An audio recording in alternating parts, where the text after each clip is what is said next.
government. Today they also owe. The question I ask is, how can you sell alcohol and be in debt? Make these institutions viable, because those institutions belong to all of us. My brothers and sisters, there are millions more of working age who desire to join the workforce, but they are hindered due to the lack of openings and opportunities. All right, so Sompa 106.5 FM market yapa Muamatio Masumwa, but you see, enyum ayada ye born in prenu. Kasa ayada ye born in prenu. Ye courses ya de asakotie ye man penyin aka ye no. Today we celebrate the sacrifices of workers in Ghana and around the globe, and we had a conference with SIGA, and we're giving the debt position of state-owned enterprises, and almost all of them are in debt.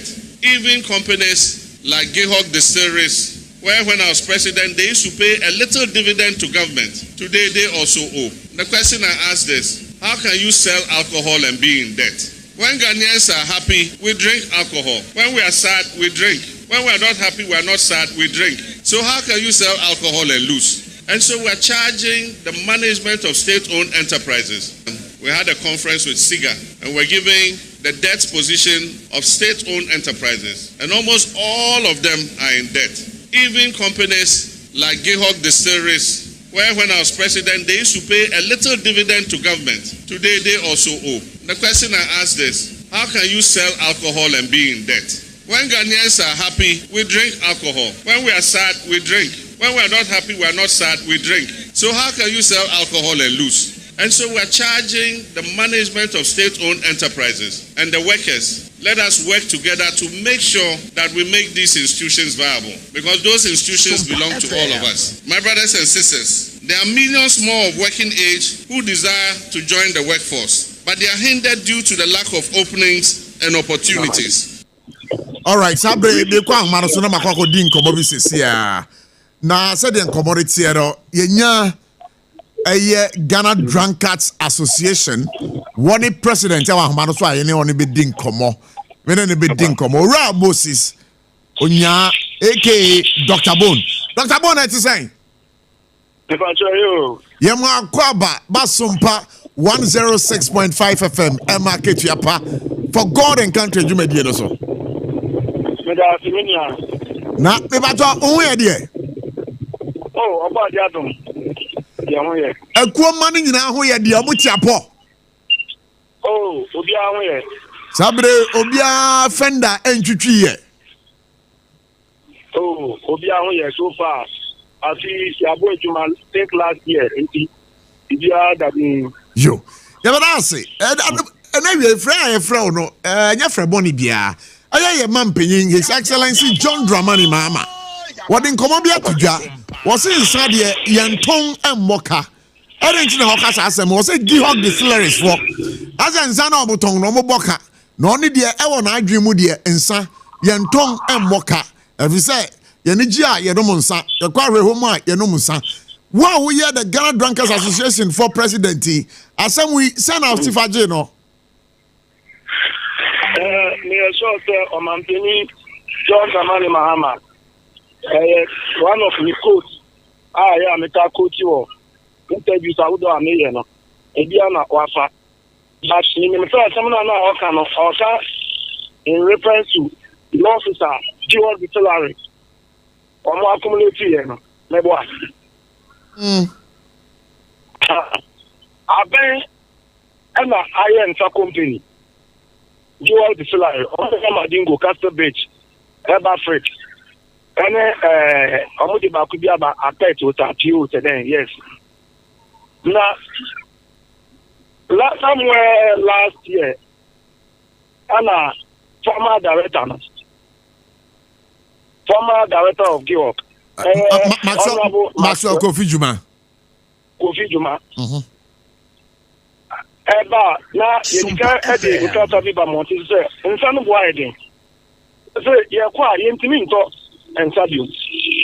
Could you imagine Okita 20 cities? Tanka and can announce how to meet the number bear 2.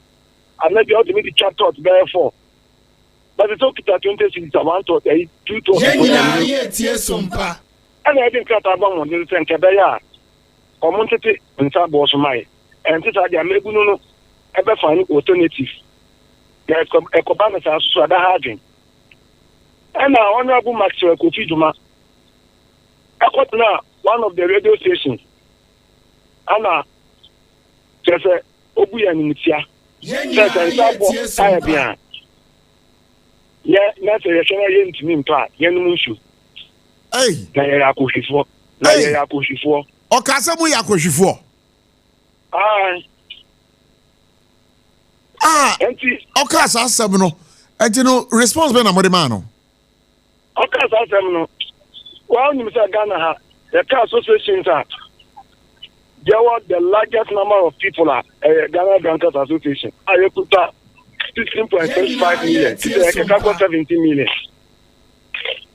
I was Ghana. And Tabano, the cabinet ACM, and just the two just and yet, Sepapay, or my Ghana. And I'm your summa, never the Anka Ghana Bonka. Never the Ghana Bebonka. Timia Ama Ghana fan home at the Ewata financial gas. And it was a year BB. No company no say. Make just an association say, yet you would be a say, no one that this, no more responsibility to create job because and Sana and I'm no one of my Kofi Juma director. Say a giant son thank a company in Meboa. And Calgary, they close it down over 1,000 workers, immediately or more off. In Ghana, any other private companies in India, and combine with the state of emergency. And in the Ebana Sano, the members in Alcata say, yes, I have boycotted product from Georg the salary. And the all range of products now, we are the same last year in the boycotted until Uber said, yeah, Ukoto Africa, Madinguana, any other product, be HBC shares as well. I'm saying, watch them with pa. Aya Kasa, aya Honorable Maxwell Kofi Juma, former CEO of Gihok. The two when him say mumu ya kwashifontino. E no ntia mo so mutu mo hofo say Gihok nsa enya de amobe numbio. Yes, and your boycotted that no.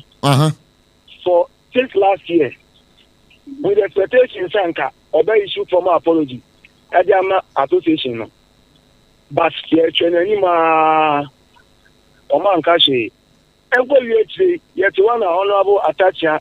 So a full stage. And also, what are the council, President Mahama, and the Montantino, Saupo, Ubia, Obu, Maya, and Farmer, Ubia on the Monta. That's not so high. The Vatos has a process to do a baby mammy. What's it then? I attach your carding. Okay,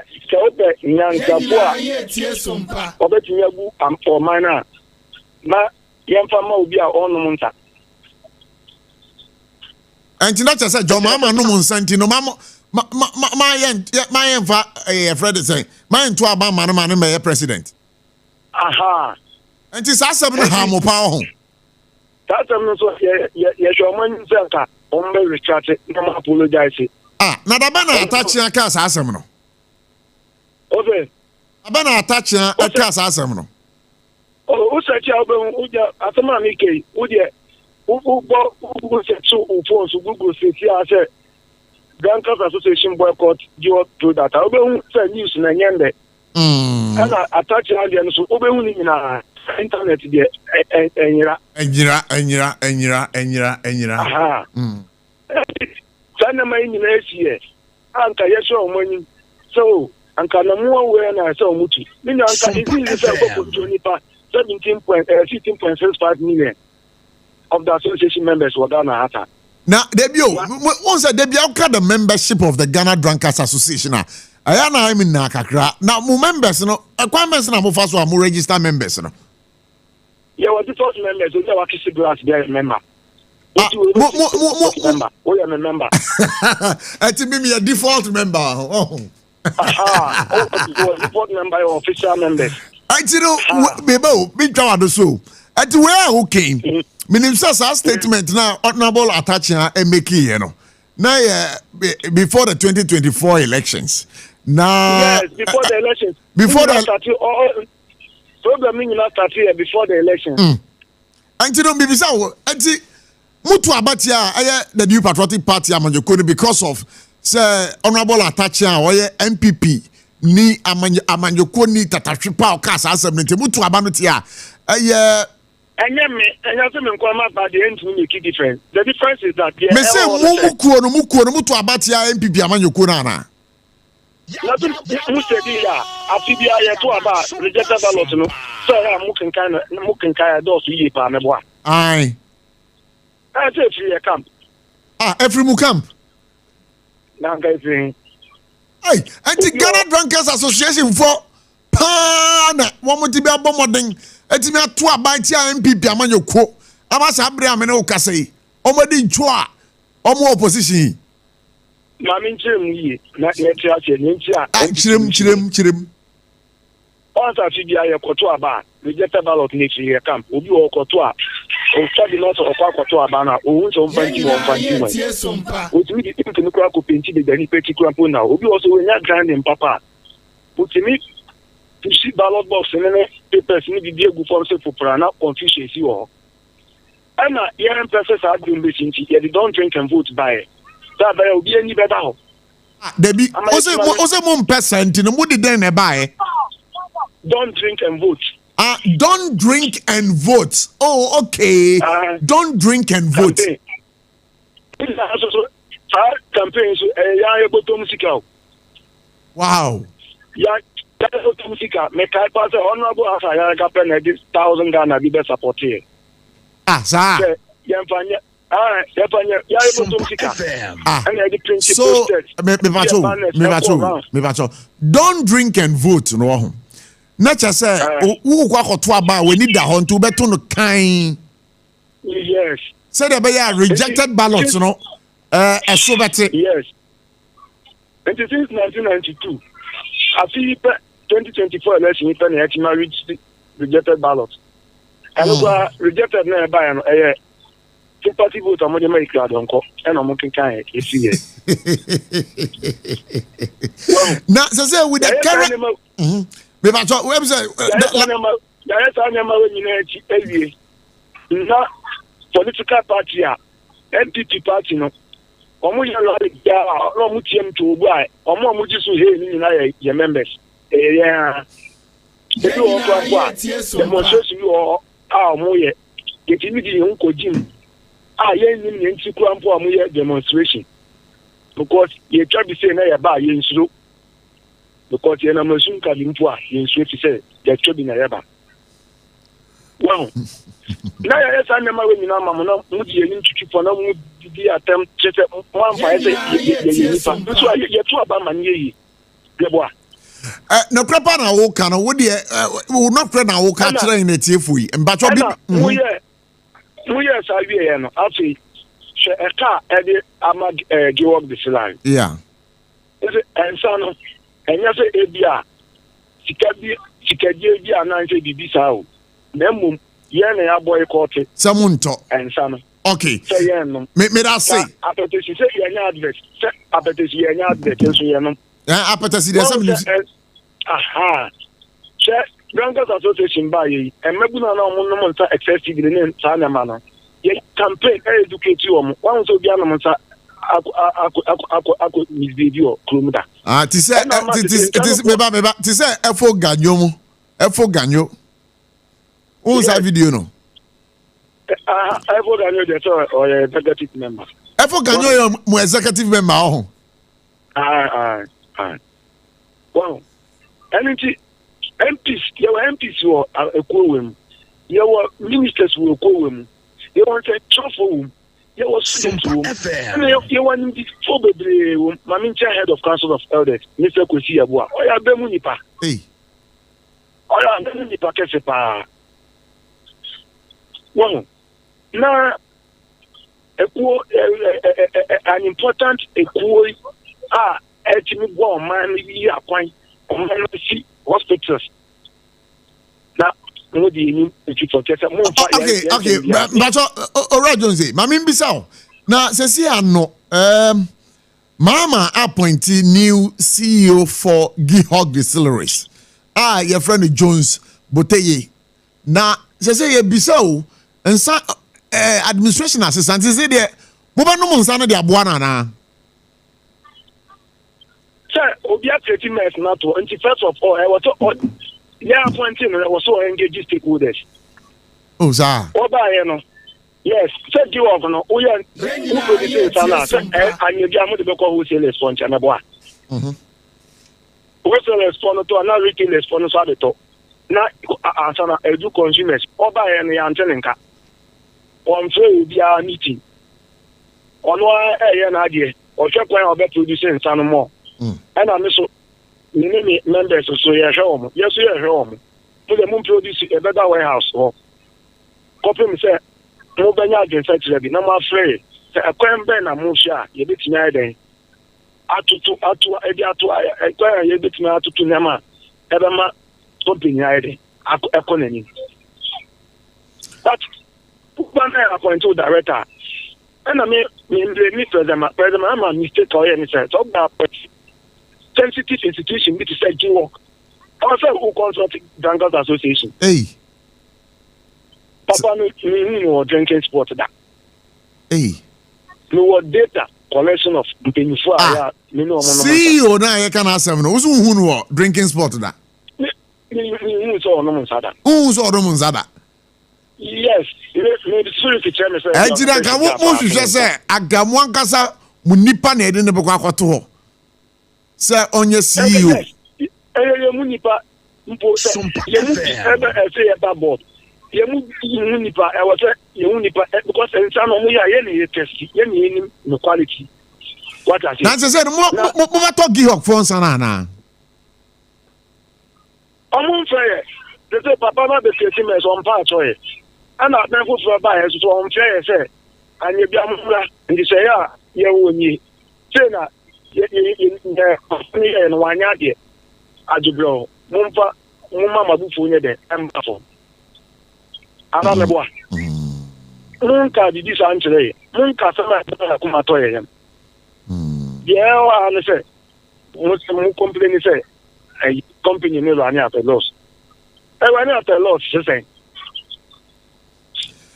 I run at a loss say ora we dey my emfa wonsi ha na yenda wase sa o ma ho kwan ma anka e-drink yeah the electronic digital drinking buy most of them e-drink yes e-drink no so then because obi o timi check when on am coin so na carbon na moto abon ana yem pese obi be check when no monta no to get them fancy o fia na for phone o boss star 10 didia na machine na picture ya mama kwaba eba kwamenta from kabunku sa ope mahoganya mia 1 ope plaketa mia 2 ope kama nkoti ya mia 3 ope mia star ope kwa ya headquarters ana mia 0 no what else you other them Ora Moses is best my friend common siwa uche Moses your friend common is right da foforo e besa give up director foforo no because when say give up director foforo no o me pa ya cho na yes yene na enye meeting mirase na say bibia da bia e da tate anu mo to that Ora Moses that is what is happening in the common or yeah Ghana Drunkards Association for a president that is happening in the common but sakwa so na me sister Carol I didn't come sister Carol ayo bia oton san ewo Abochie market up ma Carol that say yami adumo na Abochie bokore pato ai ma Carol we dey enye manisa o me pato o ye dey ni me pato we dey big you na baba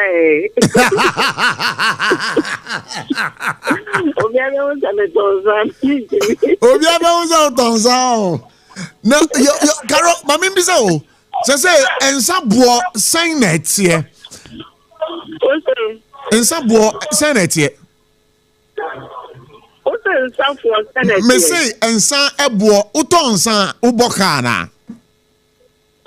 Oh, over to me about car. That's the one to me a handle here. Over to me about car. You may be a profit and loss. Hello? Who said you may be a profit and loss? Oh, so Obi the far and away to your car.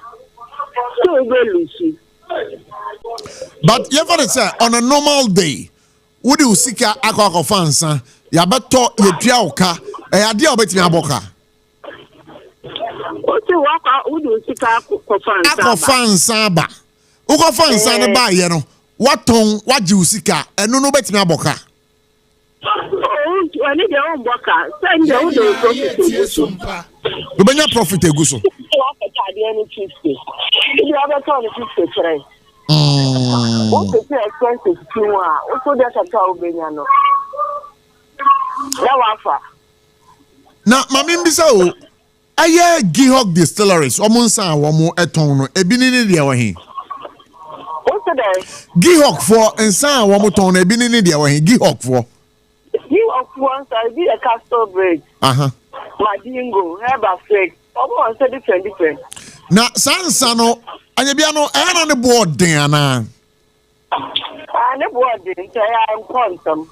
A ya and quantum, the boy at Dintino, a ya and quantum. A man from Penum. Oh, nobody could talk of pop and no one I didn't hear. The boy at Dintia, and Tinan Crofom Penno. Entono. I don't think officer company now. Why a Jumano because in San Boy the microphone Tontino company no bet me aboka. Sompa Nasa insane the over then of the boca. Insane the cell. Yeah, it's a fun and quant. Okay, over to your boca, so it's your workers. Utia workers.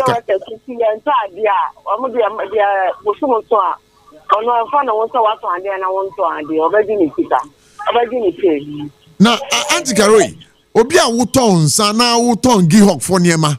Now, woman sano, and I'm saying the boy Dintino, a man from Peno. And ye piano, Gihok for no Edin Sabrewa, San Comoy, Unio Mudiana. Oh, so you're not director. Munya director. Yeah, distributor.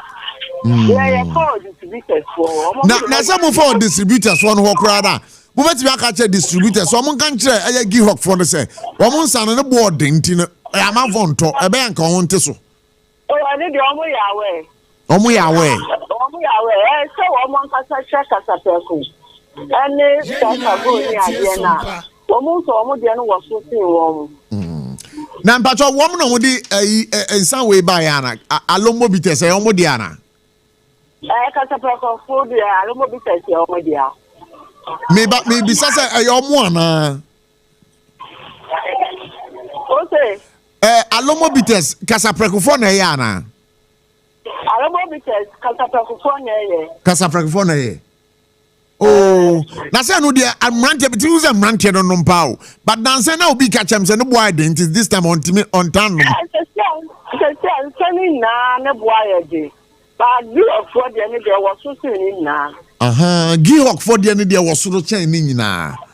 Oh, na Yankasa, ye dear, ye woo ya, ye beto ye, ye nanum edi try ye fruma. Aye, apio. Sansa no so no boat, sanity, and no the amount for no pound. For no. Omunum chain Gihok, dear no. Oh, application by no one sing Gihok, dear no. Oh, Omobanuma sing Gihok, dear no, and I say, Womanum sing Gihok, dear no. Omunum sing Gihok, dear no. Gihok, dear no, one Sompa FM. But it's the uncle could be as well. If you were Mukabe or Muka.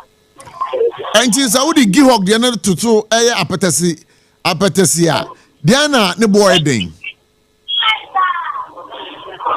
Oh, Gihok, the brother, there's application. And nothing I'm ranting no apetasi no more, me boy. Okay. And you may at the good entire fraud and say, your mom penning His Excellency John Dramani Mama, Nanwada on edge my foot shine. Asamwa what the two a year or my money in any say. And can say you are there, Yanya Moka. Na ono ere nwanwa say Giok empanyimfo atenase na won ye djuma na on boka no te ere nwanwa eno tira na nwumre ya frew e wo Sompa 106.5 FM for God and country djumadie so tin say tin say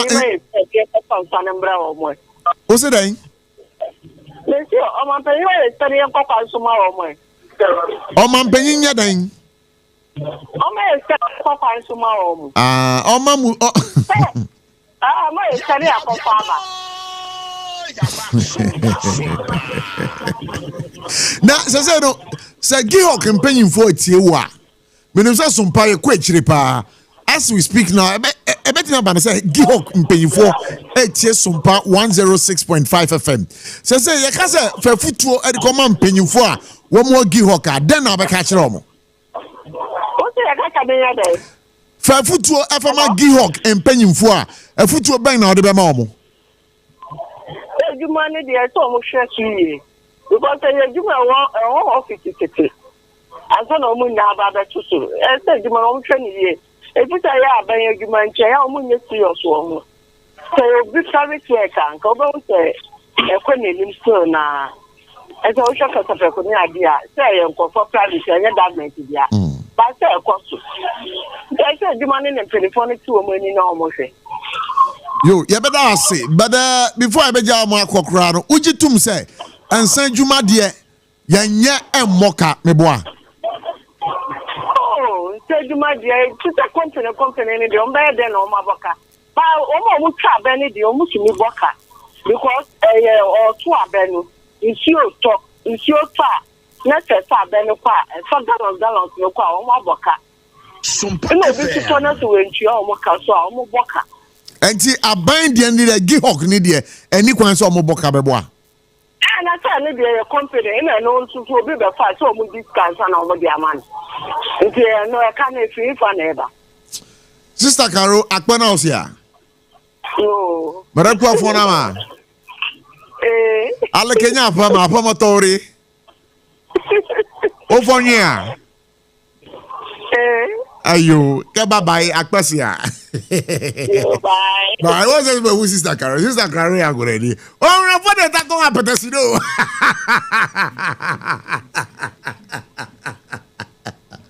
Oh, for God and country. And now aye fiada Sompa 106.5 FM. Ba men ko na me fasida. Enfan koma adwumaku a waso yasene a sabre ye de sa adwumadie e de ebrewo Electroland Ghana Limited abusua sabre ya me no kasei so we wani kire wana so ya electronics a eye papa brand type bia wo pe biaro obomode na we kire Electroland Ghana Limited obenye biato say Samsung brand say TCL brand say any other brands on the market you can think about. Remember Electroland Ghana Limited. So you much akwan wo fechimana. Wo many backside na di nhwe mo main attachment station. Kumasi omo Third Junction and crying wo mo ato apeti ba bia. Ati ba bia wo utibenka kai say auto electronics dia. Electroland Ghana Limited. Say fridge, say microwaves, say sound system, say hoovers, say dia kanka hu biaro. Ba modern pa na for when Electroland Ghana Limited. Omuni ma no board the form ene ukoto kombe ya wa too. Na mpacho te menka na nwumre na obehi omo a wo de bomodin na tem chuku. Me de omo number no betudwa enche. Ti bebia obi an kai Electroland Ghana Limited. Jumadie say also pase wo be so ya sene na ye bo wadwuma hu de roma wa. Our business department is there. Come and talk it over with them so you can be a major sponsor for our programs. Your Ghana Today, your Mobro your first service, your second service, your third service, and then we have for God and country. And of course, also we have our hot bite news and our other news bulletins. The baby Obiano, remember, it's an opportunity to elevate your business. Baby Obiano, catch the opportunity now. Yes, Sompa 106.5 FM. If you advertise, I was Sompa crying. Kaisa, you was Sompa, I was Takrade, ya Kasa, on my fan life, you was Sompa. Takwa 101.1 FM. Whatever thing we do here, Kai say, and then Takwa 101.1 FM. And again, Kai, wow, ube advertise or show is so product, advertisement, enenam eye enkransa, enenam tachiman, enenam kintampo, enenam atebubu. The whole of the Bunu is region Va Tachiman Sompa 106.1 FM. And to crown it all, showy so enam Sompa 106.5 FM Accra, our Facebook. And again, Sompa 106.5 FM, our YouTube. So this is how it's going to be. So we have other issues to talk about this evening on the show For God and Country. And Nietzsche Yansabaka Ura, Solomon Ousu, a renowned social commentator and a leading member for Movement for Change. And again, Nana Dubin, only a spokesperson for Ajwa Safo and a leading member of the New Patriotic Party. And also Enche Sabra Menokasi, also Ebeba Ama, Yedi Enkomo, Fidiumha. Was Sompa 106.5 FM. And again, I'm told that lawyer Kwame Owusu, a host of Pan Africa TV political show, would want to talk about the running mate to Alan Chiramantin. Oh, he was a running mate to Alan Chiramantin. Yanin the Bedin Komo, and the Enyumri, was Sompa 106.5 FM. So, Mamin Kwame, so I'm in Komo way. Tiawa. Lord Kwame Owusu, Miriam Akwa Baba Sompa 106.5 FM, and market your part For God and Country. Ejumedi so. Line Patro. Yo, etiefo ejo. So etiefo so eda ase. Se waba ho kwan ma ye no obedi nkomo. Awie ye fra wa. For God and Country ejumedi so anya boni. Na ye the minority leader.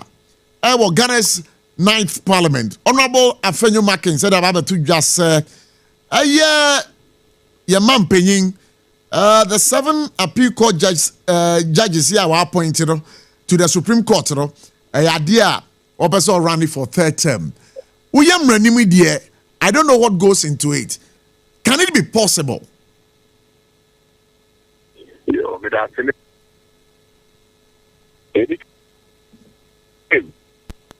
Since Ghana, you had the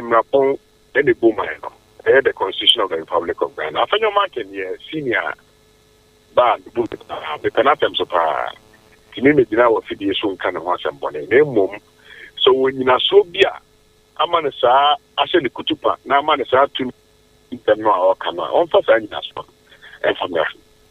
Then one is obedient, simply so another obedient radio, so another obedient baby, Apocape. Appointment now, Ura, John Dramani Mahama, or yet because of a so called now, all to another person, appointment, the Brina, the lab back of Kufado, the court Supreme Court, some person called Tetemana. Look at the piano. Yankasana say, the data provision a year a record for a president to go for 2 terms now. The Supreme Court according interpretation. Me akasa personally, mature a whole articles, mature a whole year industrial because me person the cheers here. Say, you know, is it talking about 2 terms? Is it talking about 4 years? Is it talking about 8 years? What is the Constitution talking about? Because we know that yes, explicitly, 2 terms. 4 years or so, 4 years, 2 terms. But it is not clear. Say terms, say over here for 4 years. Now, if you so if you break the chain of years and you come back, are you coming back as a fresh president or you are coming back to continue with the old 4 years now? With the court. But that's why not to change. Yesterday, justices from the money Mahama, Abochie, here from Supreme Court. If you are paying your market, who lives at the judges, number 1. Number 2, I find your market, say, who lives at justices now, you go Supreme Court. They are some of the most intelligent judges in this country. For Justice Dennis, Alright, that's to say that is what they overcall interpretation. Now you become a crack and a crack. Alright, I find the market, Eddie say, Justice said that is Ubia. Now I be Osha me in 2002. Papa, we say want to serve a 6-year term as a judge of the African Court of Human Rights, Human and People's Rights. One not Osha International Court of Criminal year. One also a should counsel. And at that ITC, no, sir, body beer. I don't share nomination of judges near there to serve on the bench from 2021. He's been a member of the advisory board from 2021. One more justice, he said, Dennis, no, or a director of the Judicial Training Institute in Ghana from 2014 to 2019. Now, called Gimpa Law School was what? No, or a dean of Gimpa, and I'm sorry, a champ professor of law. That was UCC. But it's Justice Dennis. Now, I'm nominated this Uncle Supreme Court. Also, Papa no, you can't would Nimra not Timra Swassi. And the idea is the president Abadiba, no, or that is that is number of the years I have by nature. That I'm an entity for yeah. And yes, sure said John Dramani Mahama son obey. It is here entity for so much say, and yes, judges is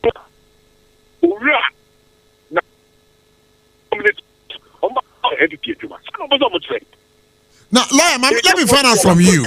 But let me find out from you. Aya Justice Dennis, I will kind of want to me. Say, Usha Aya Abodian, Udi Abono. Every bra will start to say, "Wokasa, what you say." Na denti na da. Na what that's what appeals court wa. Then find ba Supreme Court. Dentra. Udi my dear pa. Udi later make that. Dentra. Is the most intelligent question any journalist can ask. The question is, why was he not appointed or nominated to the Supreme Court? Sompa. The Ghana you say, the constitution here, Juma. The Ghana you say rule of law, here, Juma. Argentina, and then four judges are here to say that is then you say no. They have to Supreme Court. It's not politics. I can see politics are empha in Puntroma and Unti. Judges are in say the Omoba, Omoba, Juma. One more chance when you have to into no. Among Federal Dennis. Now, John Dramani Mahama Abba, Baba him. No, say, oh, Papa, we dear. Meaning, say, Olympe. The meaning, say, Obey me so, Asum Ghana, Tenete. It will be the Nico Supreme Court say. One for the India or one on Coco Bois, say the Bay Ghana and Rapon of the two power. When the Bena, Ura John Dramani Mahama, why? Not yet, but yet, that is not appointed to Omono. They don't deserve to be at the Supreme Court. Is that what they are saying? Is that what they are saying? I don't know. But I don't know, but you can educate me if perhaps I'm wrong. And the Supreme Court, or more capping be or homa the number of judges are. I was some more Supreme Court one. Supreme Court to be any capping. Minimum and a capping. But what you have maybe out to be it will be about what you appoint. You can appoint as many as you can. But even the point is not even about appointment. The question should be about who are you appointing to the Supreme Court? The other kind of what I say, the party do they have, because you see, Ansana Obinabe judge, there was standards. They must have, at the top of the standards, it's the high moral turpitude standard. Does the person have the highest moral turpitude? The other kind of what I say.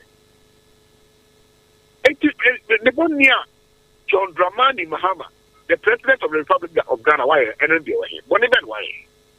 Then there be a near the Amanyo. Mumubaya, more appointed Chief Justice, Obianka wants him. Chief Justice, I tell you, Mark, and the attempt court. And 6 p.m. near Pratem. What's he doing? Master, how many criminal cases in the Guswok Supreme Court are in the Mwa want them? And so, what the Kwani Ayamamu, and will be Anka want them. Who represent Nancy Cheyenne unanimous FC, the what? Somebody, I said the entity before the court to be. Move bois the amount before. I said the entity before the move bois the now, adding Emrano every before there. There be so every before the Anna. So indirectly, you want to tell us that they politicize the judiciary during their tenure of. I am saying it.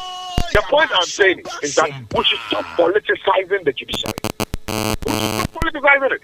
Now, no one thing then is miracles of one day. One is the move. Every before why is the move? Why is the move? Why is the move? And how does a Ghana Junior?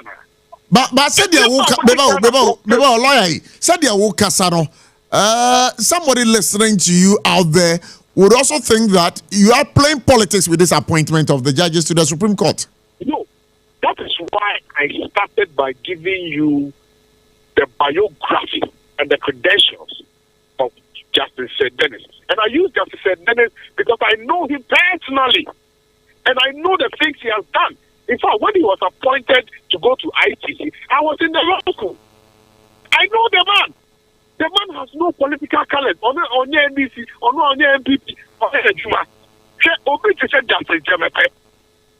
And Justice Jamepe, or continue the Jamepe committee, okay, committee now, investigating, World Cup now, you call and go for this cup, and this is to Kubeno, okay. Because of that, he say on NBC, it was by he was not giving promotion to the Supreme Court. I don't know so I don't know he was the senior most court of appeal judge. Justice Temete, and so almost every judge so got them so no move fellow. But then why? The Boniana say, we move or Tim Rassing. All in the Juma dia Ghana. And the apprentice on Quatra committee. So, as I say, the Dia Ghana and the politics, or Quatra Crabs were deploying this. I mean, what kind of logic is that? What kind of logic is that? How do you have a judiciary that everybody thinks say judiciary will how can you sink the judiciary to that lowest point? I mean, why would you do that? When the judiciary not concerned, but don't go, and I'm politicizing. Now, I think we buy at semi-predator, Chief Justice, and for the independent. And every before. So, again, no more Chief Justice in Muntia. Thomas Ben, no more Chief Justice in India. Almost feel say they are best placed to defend the Chief Justice. Thomas Ben, no more a different contract and things that they reserve the right to defend the Chief Justice of the Republic of Ghana. And I may be the former Chief Justice of the Republic of Ghana.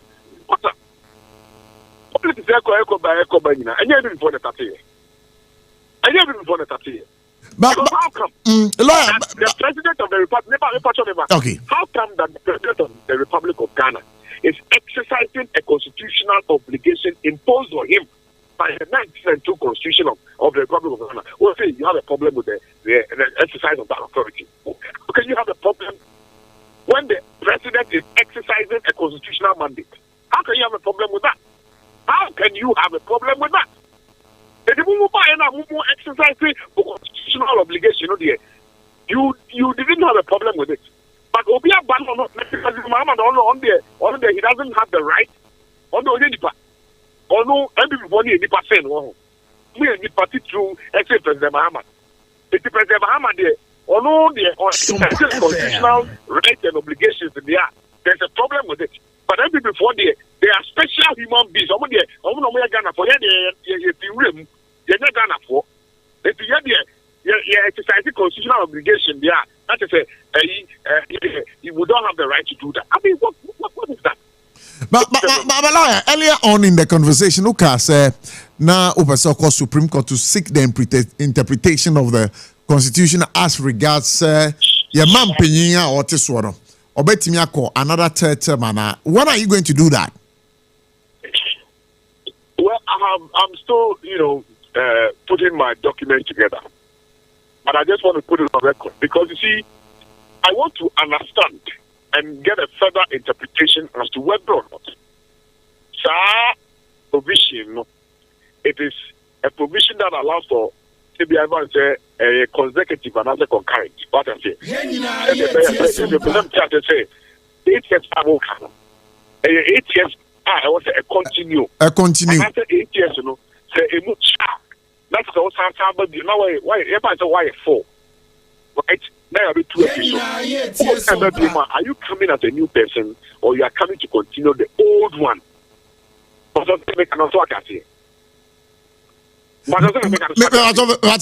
you reading that provision in the Constitution. From what I said, I want to ask you, what won't you say was our provision or Senate? Well, I mean, maybe just check here. I still say we need to see.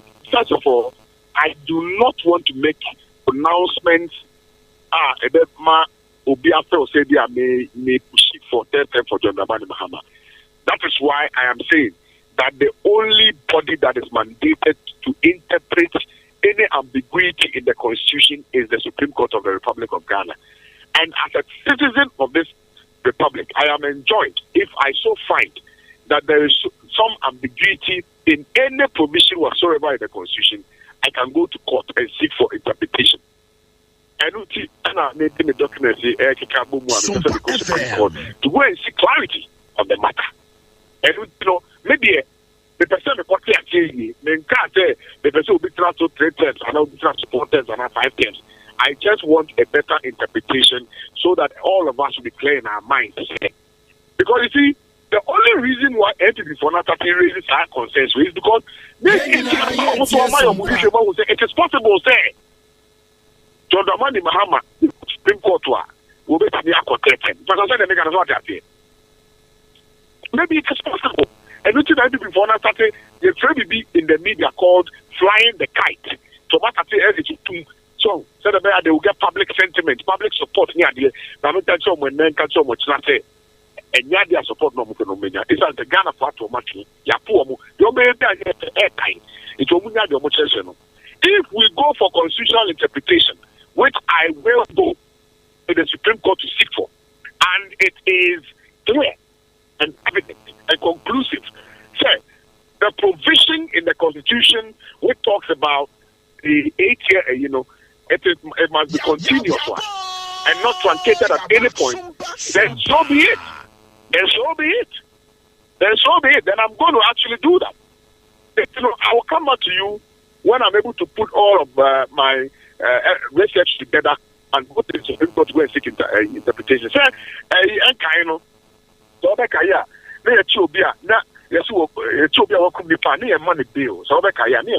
remember. It took Martin Table to go to the Supreme Court and our opportunities and permission. And they, when you are good. It's a mission court.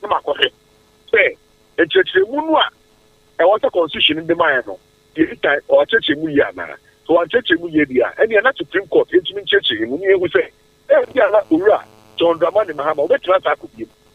Or could be so I think anybody because you know what's in the crown. I can't and I'm what. Sana Huno. Nanyana Uno. David Azana Kawasa. Journalist from Munyata. I didn't be here, I didn't know. Wait, you are crazy. Come to me, a journalist. But no, I know you are with the Pan African TV. Hold on. I know. If somebody is performing a duty, not any panel here, you can praise the person. They are what catchiano, and also no one catch and what catchia, and I just there. That is the work of a true journalist. As journalists, we must be brave and bold to speak the truth. If we are able to criticize, why can we not praise? Because you see, I'm not the man to play the other. I'm going to get you better radio so I'm Argentina. send the previous. What you mean? You and also Busu are all you did. Oh, but you know that, Lawyer Ushansa, you know that some of us. Lawyer Kwame Danso, I want to say, sir, from where I sit as a journalist, having practiced for over 28 years, I want to say that me baby I'm sure na why ya dia meka one ya dia so ameka I'll speak truth to power. Once I will be the question, the mistake that was very intelligent of his other kind. Oh, yeah, I know. Yeah. Me uya dia meka one ya meka. And the people always would always be saying that acquire crowd and this in our MPP. Go on, baby.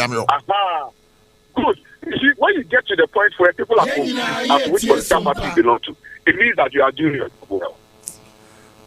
It means that you are doing your job well. Also, if you see and confuse, say, we NDC, we FPP, you are confused. Oh, be I confused. And look at the Juma. A Juma and Yakupon, and no matter, you said, you know, journalism, what you are here, and one of them, one done now, you can't call. I don't know, the journalists here, we feel that development and fire. All of us must play our roles to ensure that our young democracy enjoy because I enjoy it. Say this all the time. I think that even the electoral commissioner, the electoral commissioner has an important role to play in the sustenance and the survival of the democracy of the Republic of Ghana. Because so some credit as a election would demand another political party. When it is very obvious that a political party needs to win election, and then to find a meeting. Lord, and so my ever in common and see uncommon the pa. I know, sir, said the waka say, seek the interpretation of that provision in the constitution. Yeah, but when you are done with that, the findings or the results are being free Supreme Court. When you Abochie was Sompa 106.5 FM for God and country. I will do that. Yeah, that's it. That's a pass over. Thank you very much. So say, so na mini lawyer Ansa sorry. Or no, I a former director Ghana School of Law and so Edinkomo. Lawyer Ansa sorry. Na pacha pom ti saying. Okay, me Judicial. Hey, lawyer, my few na don't come on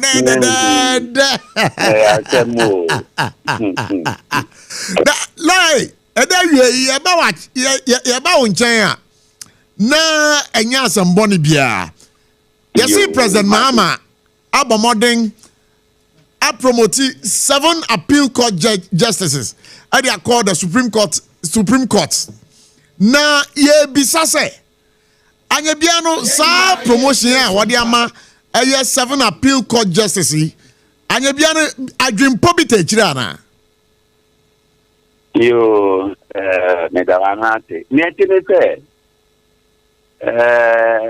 judges no. One say teacher for we Jumanu do the as say it's my promotion now say Jawukufia support we say Juma boy no bon mo dey na bon mo dey. That judges na 1992 constitution no. A court no mo lienu ewo more from district court and magistrate court and circuit court and national house of chiefs, regional house of chiefs, additional councils, judicial committee, additional council. Womunku any time a form lower court any superior court no Article 125 of 1A. Now, superior court, and can't it in a higher court from one more. So, there no, maybe can a Supreme Court. Sompa Court of Appeal. And I need you a high court near regional tribunal. As that superior court, to me, that in Germany, Obi was Supreme Court, so a justice of the court, and Obi a justice of the Court of Appeal. and Odinsie Justice of the High Court and Chairman of the Regional Tribunal. And they say, as you say, now, mum, ebi so tea cry. In the Baitana, Ayana, ye the one so Kata, now, I know na Constitution as the 128 say, Supreme Court, you know, and I won't do one,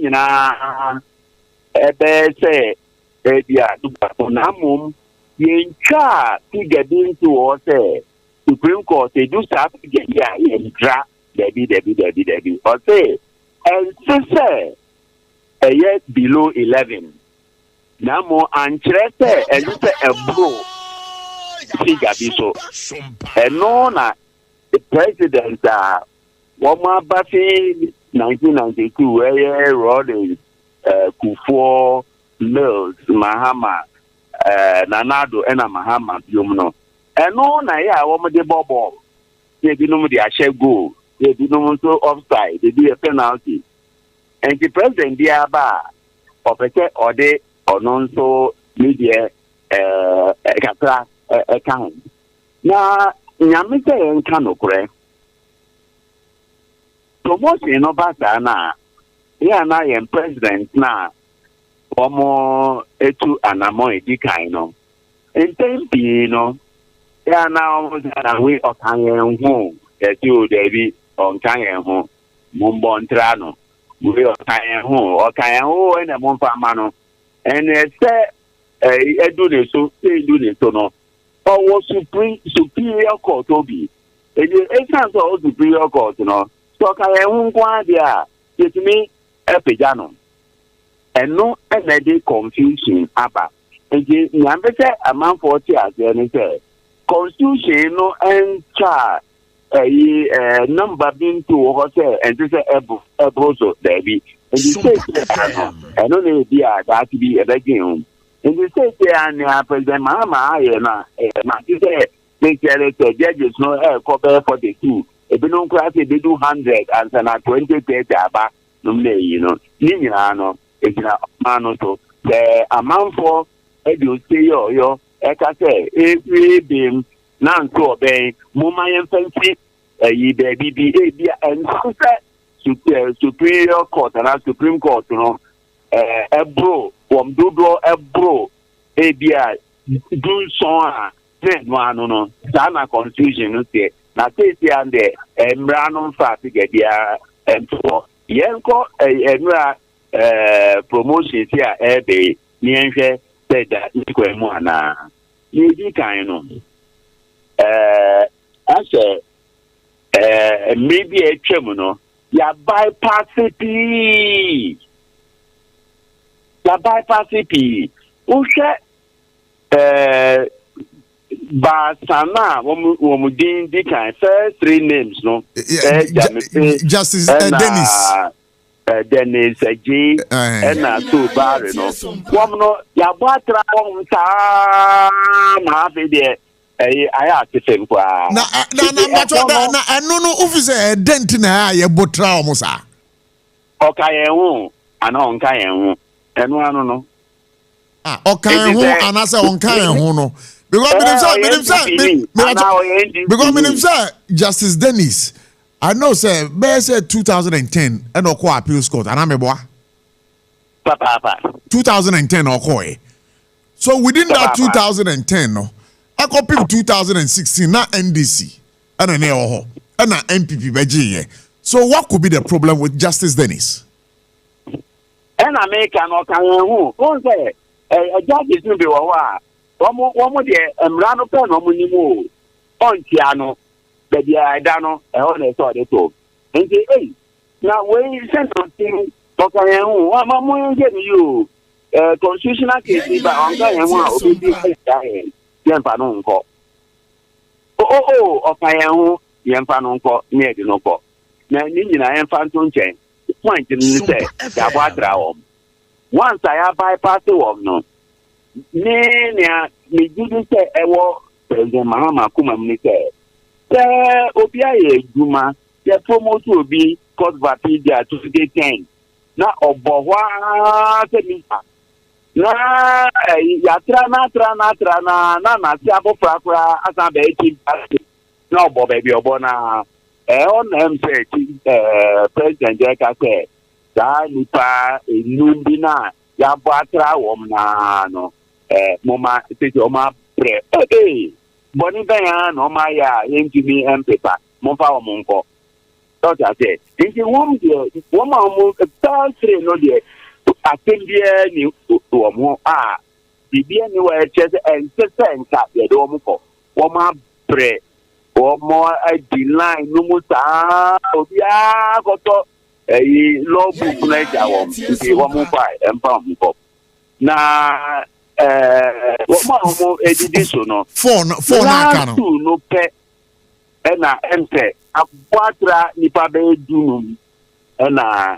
ya kofa won and so on say ye mra ho adwuma ni nyina nko si 100% da ebi be chia kakra enti a chia kakra o na mom ye mi sa so wo mo qualify na omu qualify so na oma ya kwatra wo no so qualify na mom ye cha ye eja wo ebobuma onye nta yira enti Supreme Court jano abobum na nyafo no bi nkonya ayira enti wom na eja yebe timi de wo manko no ye de wom ko enti 7 no de make me aka 5 no CBA ni ho na last 2 no NMT ye guri atra katra and so wom ye wom ko vapila say promote wom ko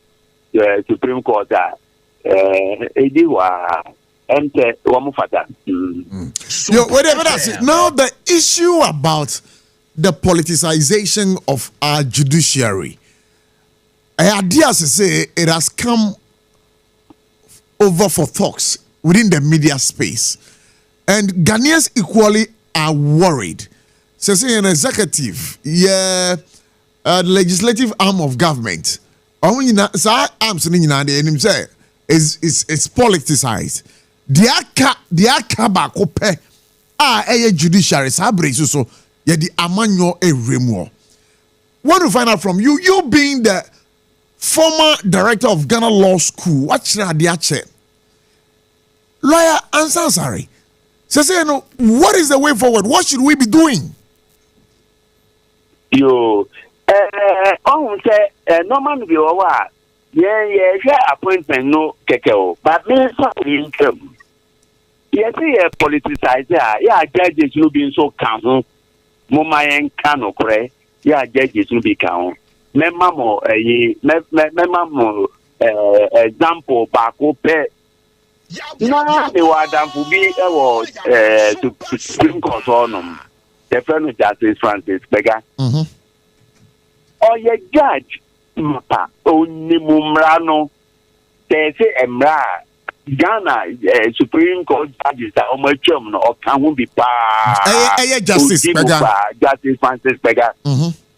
Now, maybe a criminal. Now run the NDC for rally. Or share NDC T-shirt. They call rally now say. Ebe yen sem cho NDC for say I don't Ghana ni ana. Se me boa NDC for ni mano. Na Francis Pega ko yes that time no. Na general bi wo Kumasi a ono so ko share NDC atade NDC atade enti about politicization na enye government nko except you ta frache yan Ghana for be so ka o judge dey ko che political party atade aiden na aiden enti say o ye but o mo ye na men kan dey see emra justice akwa Jokinsi akwanya ni pe bi ko no eba se na obi act enti zamre na me director of law school ena minya ne ntie se omampanyi dada akufo edi obi foforo enti me tuo no ena me sign here say director of law school say untumi nyesa constitution no say chief justice Egwano pa the most senior justice of the Supreme Court now back of obi foforo de na ba ebe ha otie masem ena omde justice Francis Pega yes that time kwa no yare da ye de no ba office kwa ye de no eto wheelchair mu ena ye de no to lift no de call office menim because na ta na mra no se ta ta na daro chate ase enti mba for any no discuss as the constitution no say the most senior won't be in fa obi from ena ja bom so Francis Pega enomre no ko nti eto de dia ena ye this problem ti ba na hon de ye nkan o hon de ye nkan na mo ni aban ye no pe ye nti ye ka aha no na say ye hwe aha so efata say judge obese party atade ana na akotena a big question pan I will be saying because judges you know said they will kind of one can so musuban kan hu bi won suban kan hu bi yan judges no emredu enti so mu hu say ni a omo ye mi MPP mi NDC no enti so omo ye because ye hu won kasa won bobil you know woman nanche obiana woman ne won pa yonko no me na won di seku pa so judges no won di won mu seku we ko kan we wansam na we ko kan di aban bia nim be bia judge bia owo aban nim be bia judge bia da aban nim be bia judge bia ne party wo tanka judges no they who say and say womu that petemu te wom de womu dom MPP anano obisa na o say adonye Ghana ni ana enye sa na emrano so ye Ghana ni na e o judge pe to party atade no koni eti se ni Bible mu Joshua umfunforo kan no ye se na atade foforo na say atade dada na atete ananka ze Joshua no ya Joshua na ushia na onubium no ni papo for can say en judges no ye now ye judge superior court now ko shisha say party tadi na say no to na amfa ma wa na ye mo ma ye hwe ekono to ne na mo de ka sara me nka tenu ntino of patakura ne aboatra no di nia abe first three no aboatra won more than 15 years. I'm sorry. For the benefit of our listeners, I want you know. I had the first three, no. I had Justice Dennis Dominic Ajay. Anna Jibil Simon Suribari. Suribari 3. Mekano. Order of ranking. Oh, order of ranking. This one is not. This one is not in the order of ranking. Yeah. Super order of ranking. Who they just abide letter no to. Super order of ranking. It was Supreme Court. Ankasa. Superior Court. No. My first three. No. Jamefe ne Baptist. Okay. Followed by Dennis J. Okay. Followed by Suribari. Suribari. Dennis J. Na nienti aban letter Dennis J. na edika ni say. Dennis J. no ye call no to the bar many years and sana ye call Jamefe and Suribari ye call Suribari enunti na abata na mum tanka aban legislation mu dia na eso mo hwan say why na ye di ka promote no call court of appeal Dennis J. nti na ni din edika no wow you know aban correct injustice there Sompa FM abedako na aye katare no bi antri nka ho we and last two now ka ho asem say no there as aban ne shada jump obo no last two ne why last ne happy sata and akaboafo kwaku akaboafo kwaku ataboafo Ofa ranking na Hafisatan 23 ewo court of appeal judges num. Okay. Na nekiriba ene Kwagu Akabuafo. Na Kwagu Akabuafo no. Who say Richard Japanum case na Supreme Court October 17 and 18 case. Na the analysis, the appreciation of the law, Supreme Court material. In fact, your Supreme Court material. Happy Sata, me surprise because me case be on the name.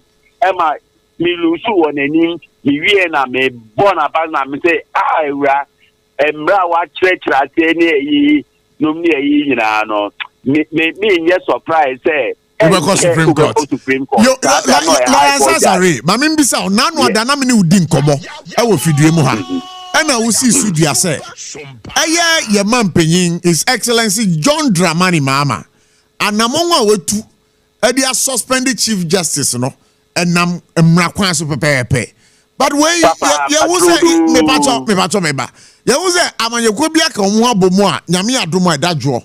Womo de womo say womo eye yeshere ede tia yes ade na eye o mampanyin ye o suspended Chief Justice yi adebia no sakrofo no den na ufi say wo madwen mu ana or do they have any legitimate cause to embark on this particular strike demonstration? Me bad demonstration also na me pese mo bisa Ghana Bar Association mami say I'm not president to I do pempens to a Chief Justice and copy baby and just no. One German from so back President I don't bet me me say President Sanamui Constitution say 1 year, Constitution say 1 year, woman can enter me. Not gonna one say near President Mahama I no 1 year. A be ho and I'm on the way to do. One more demonstration, Some will need be papa BI. Some will be papa ya. Na one more and no mom and I politicize or minor. MVP, one go demonstration I day. And na do fa magistrate they are called Supreme Court.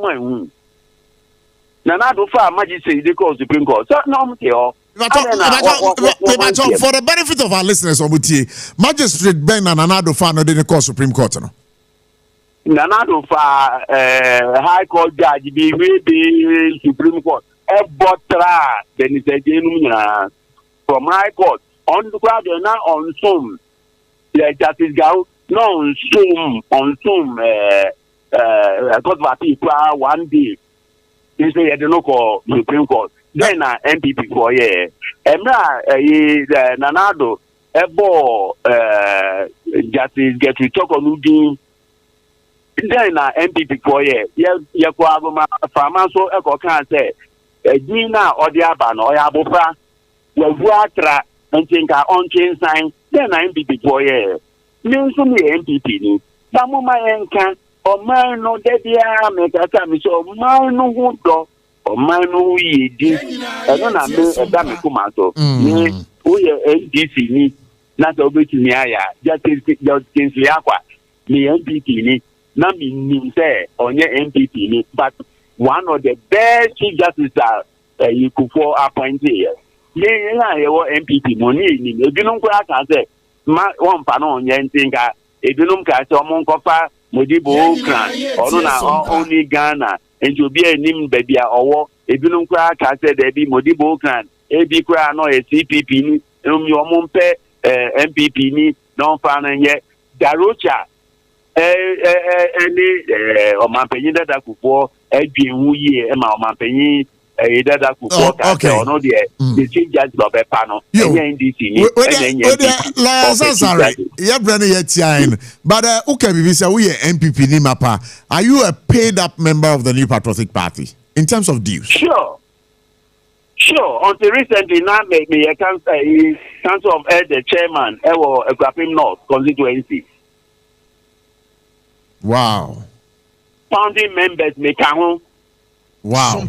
Now, nearby, they say, yeah, now a young quadano, they say, the entire induce NVA, mine on the Emma Hackman, nominate, Yasafuma for nom, quite normal, Dimra, and no thing ebinom din by bidum na enye obia na edin na din beko. Because what him say the issue of paid, pay that membership near union, that isn't that right.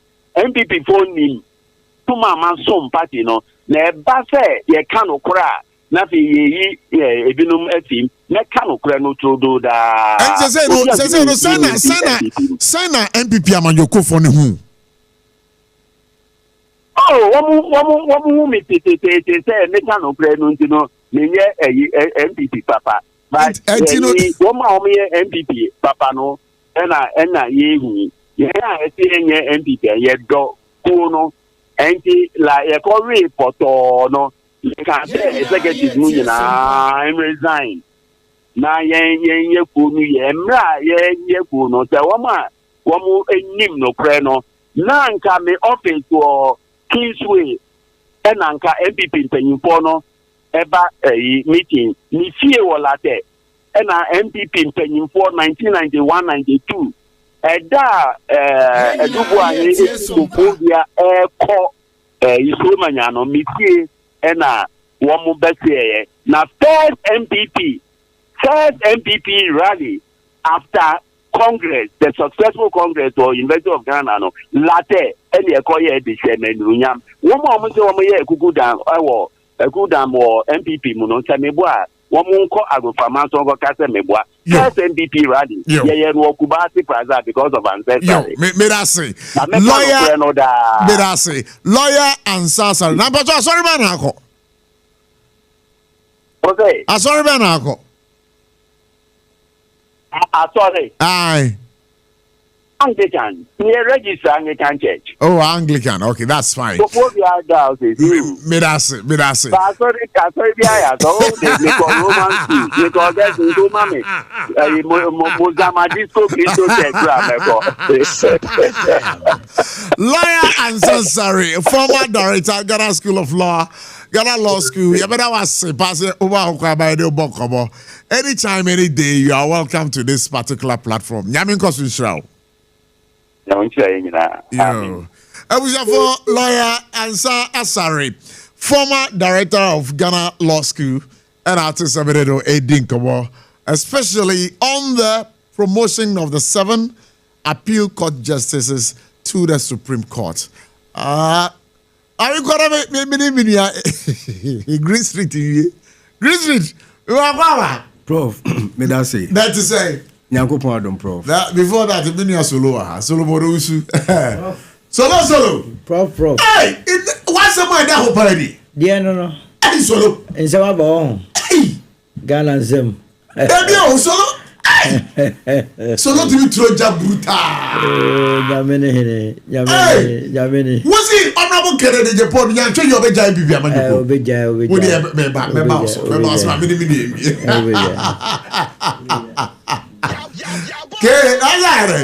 Prof, yeah. Now, ja akpetesi hu semiana. Then, apio. The obodi ne saying. Akpet. Now, as we are Mureniana. Obodi here. I forgot your obodi mammy la. I forgot your obodi mammy. Prof, yeah, street boys, so it's streets. Yaso da Fompa. Kasebia. Who is street? Street boy, pa. They don't mean that street also. 24/7. Ya bravo, Prof. What a man. Now go bisa. Aye, biakasa menua Prince. Techimana if you borrow one. Obeka so much. You got the street also. Techiman any bodyguard kesi pa. Yeah, that street also. The course was street also be amini. Bibi enu e fa o. Ada bi Queen's creator for street also amete. Ko bisa Jerry mu e wa Techiman. No baka kire. Wow. Enti enko akpeta shiro yanka bo hu nkomo. Eti no eja Prof Adaruma sadia first segment no. Yeah. Nkomo no koye no. And the research ni edipie ya megina screen isu se na etaye no no. Ye kwa bonte na ye kohwe ne a ekoso ni nyina ne kofa by ne ndra ye mampeni asem bi a Independence Square okokan se Gihok for eboka nti no na chese esese ye hwe se ye bedi dwakra boka na apioso ana ensa there we give that's a Gihok there do Oh, keke voila. So as already was all you for best. Voila. Ghana nkwa. Ẹ ton sam. Da kwa bonte na na man for catch them. In fact, me pie ye no. Anapoya me di me ti do mu a me ko baby miensa. Originally no krampo na agbuburusi ni baby anka me nim say yitu nsa de open sa do so proper gallons mu akese agbuburusi. Ba me kodu ye no say na enye honko a say ensa adwuma ne ade very booming. According to information na mekonya na ende no. Enti no baby ti say Kasua Galilea market. Ɛhɔ so no wokɔ hɔ a metu me na kɔ me fra gboshi me kɔ hɔ jata kyerɛ ɛnsa ɛho adwuma ɛne wokɔ a ɔmofrɛ no apio park agbogboshi deɛ no so ɔmofrɛ no nzema park ɛna CMB ɛso no ɔmo asɔeɛ ɔmo so ɔmotɔn ɛnsa wɔ hɔ saa so na kanesi dwom so no ɔmo wɔ ɛyɛ asɔeɛ a na baby a mekika enye baby a wopɛ 1 gallon anase 130 bi a obenya bi ato we yɛ doso pro ankasa na ne ko ene se me ni enuanum ni titrum dealers na akasa mpenifo na edi nkomo no obo kire se Ghana ha no baby mienu pe ena ye ka no akpetehia ne onum a wote ne de we say omo no apio no bi mutumi ka se we de je nim ko mu hihie ba wo pe ne anu o hye no a omo kire se enzema ene aguna dua kwa enye no ne ka enzema ne aguna dua kwa Debbie. But we don't have time. And the answer board will call it a send net. No, let's look at the prices anytime. So quick one. Fantastic. And you know, send na make sure no almost says 2 destinations we no mo dia no na papa na ebo no nie omo barrel kese pa eno no ye 6,000 Ghana cedis. Kese pa no eno mu fra no mo aba jerrycan e white barrel bi and it red no no 1,500 cities. Enye prices ni ehwehwe. What we are seeking to establish, they say. Yes. And so no obi betimi ato akoton abokana. That is where the conversation is. Yeah, omo nchire say omo aton sa abokada. Omo nton sa abokada. Omo mami ya me ba ya na oni ni din ko sister Caro. Yeah. Me ko no ho. Me ko me ni din komo in the 1-on-1. O chire say personally the onton sa abokada. But on my instances be say ebi mutumi be free e de kwa omo fa sika ne ba no de no automatically obetumi aboka because nipa na fa I say give up for no so omo say be omo supply inside the mom no e betumi aba say omo ntua nti na kana aba no ba o say mami de o kan ni give work no pay as you go ba we mu de na bia relation madam fo me customer why the nipa na di o fa me mami fa ko 1 week na me do sika bro but omo nche so omo nton sambo kada enti na say djuma ne de na che say ade constantly no demand ni available a ye de buy ya na omo abefa ko enti no we central focus na wo che say ye hwe say ye ton sambo ka no eduanu mu che say omo nton sambo kada 4 destinations am ko nyina no obi eni o indicate say wa ton sa abokada challenge na omo che so omo woni say yeah ebi ho mu ko bush ekofa ansa no a omo be ko no na ebuo no asesa kakra enti wo be se 4 barrels bi si wechi se wo kofa bia be ka ho no se barrel ba ko nim se ye 1,500 a wo be ko no na ebi a yatum enti ni esi wechi no wanhwe na wanto enusu mu a wo be ko aba no na waboka wo wechi enti na no penny challenge na omo che se ewo omo adwuma no mu but se omo beton aboka pa de obi an che se wa encounter bida. All right, fan community na me na me kona me Solomon usu enkodi nkomo. E da senti inside de okoton a eni kwa omboka. Enton samboka enti de o mampanyin kai no. Wo se nsa so ye ton nsamboka. Enti de okwa hwehwe bu inside de ye ton moka. Especially apio pa ye can give up for. I don't know so hwe. Asa so pa apio di no kwa na apetesi hu sem kwa na akɔhwehwe. So na baba Prof mejo so a na bokore nyamia ne dia wie na two we a wo tutui se en de besie eno se bebem are bi obi ahye nkom se honorable Kennedy Japan wan hwe obe free NPP mu ana obi ahye nkom oh se Yesu beba no Azaya ne Yohani omo hye nkom ebem na insurance ebeto a enframa na ede edinkan wedding come ya tiase se ya wone ni nipa sekan ana wodi afiri mu ana me ye fully aware se omo internal primary se beba so se benya baso dia atuo ne agya nyina bebem ama emoja pram nkofo na se we na se wo se emoja pie wadwane a hene eme na yire so obejai tu jaya won so ti si ade aka won ho an so opeso di president o man why Canada Japan okay nti se primaries ne so ye won konsa na ofiri mu a enya party na be firi mu nti ya maka to no etie fon fanto se by 2028 no endu krabo so agya party no na no na me hye ni nkra ne se movement for change no be political party oba ye be gin felso ne ne na ya adwuma ama wa hu se obedom ku a ye bu ye ho ya tutu asem ne ye na nyinsem ho ye de mra ene ye adwuma nti de maka no o de mo hwe ni mo se ebesi enya asem a ye ono ayawe se ebesi ono ayawe adebia obi a wo ben na woni ne di nkomo ana me ka cho se mo ntwa we no nto na esi a na masam ye di ho nkomo se nya danya you see o ma hu ni weak point se o me kwa ka no o mo ka na ye to kwa no beba o de abufuo no bejai o de abufuo no e bejai kasi ewiase kama ade e friend kama on yeah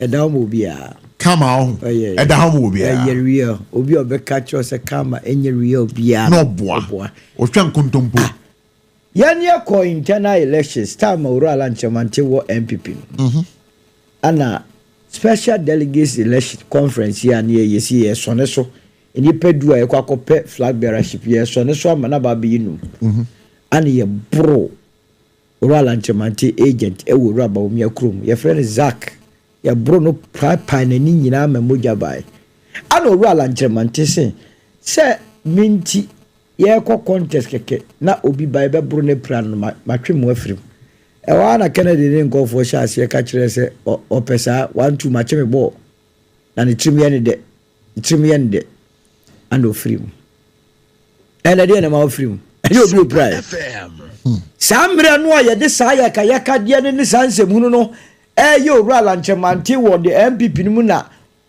enya mo selfish interest na mo sorry na mo ka say hey ade we nye enya ade o se so yampiri ye nyina akra ya withdraw and block say ne be ya party ni be hu say nye se nye de chichire party na nkaba na amedu samre but that time no na nkofo bi fi say esutum right enu tiro oh ala na ne triwi ende otwe no abojo a okoma oban no bo adwoyi na okoya oman ne bojo ye oman ambassador bo adwo enu mu na omu face sesi a common or a mere thank you asida no afidie adane say ye pray nipa but the president of the land also is serious because Ashanti Regional Commander of Ghana Police up to date Aonchi Obiano is very worrying if it's a politics. The bien wa to say fasika ko obi where a crime against the state against humanity to say a chinipa na ye prosecute no so no say MPP abraso kamacho men ko yi judge free court sell ko bro o kuma se na sa sem ko so sa revisit na ye tumi hwehwem na abranche yi a ko ye sa wo pra obi no ye chi no because we in politics so to trust them ye one too many na party no hu se so pese oye meaningful impact for Ghana ni mu a good policies and programs a obeto ama Ghana for no na omohwe momodin bo amobebo wa ban we mu na se dachi bi o make mistake di mo ba na no omahwe ho but Ghana for na resolve say under no circumstance and make mistake and to obetwe ho afirim esan so me na kayaka de na ofirim no ru aba omia ba e be beating handsomely ama na ten ho ase say wo no enye se bia we no lose ye no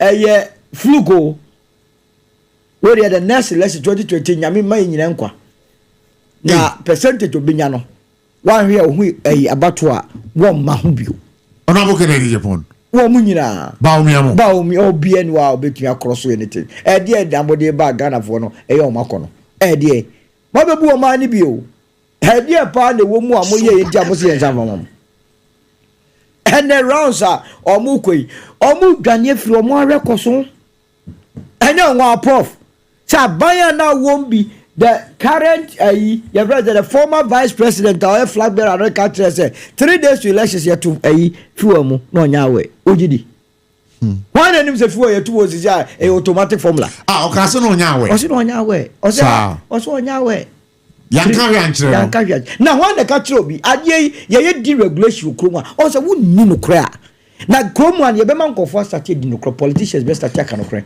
because that is the only way be develop man but say deregulation is automatic and the ye na be ka say onya we when na be bo man ye say ye be do pump no ni atum ye tuma ye be call a filling station ye atum ni akotonya sa ne ye no e ba form so ya te so on what basis na o pe infutro etu nkofo agu nkofo ani nti no wo say ye atum na wo nya we ye nyina ye tie so wo nya we and you know prof enya dia e wo se umma bibia bi ti wo ho se me the candy na wo kana still no e ma dream ho that's what the guy would draw first one to make out also be free and be brain ho what the guy free first one mu almost start thank you to everything nya western region I don't know about hefa bono sunani but the third region Kumasi na Ashanti na we free.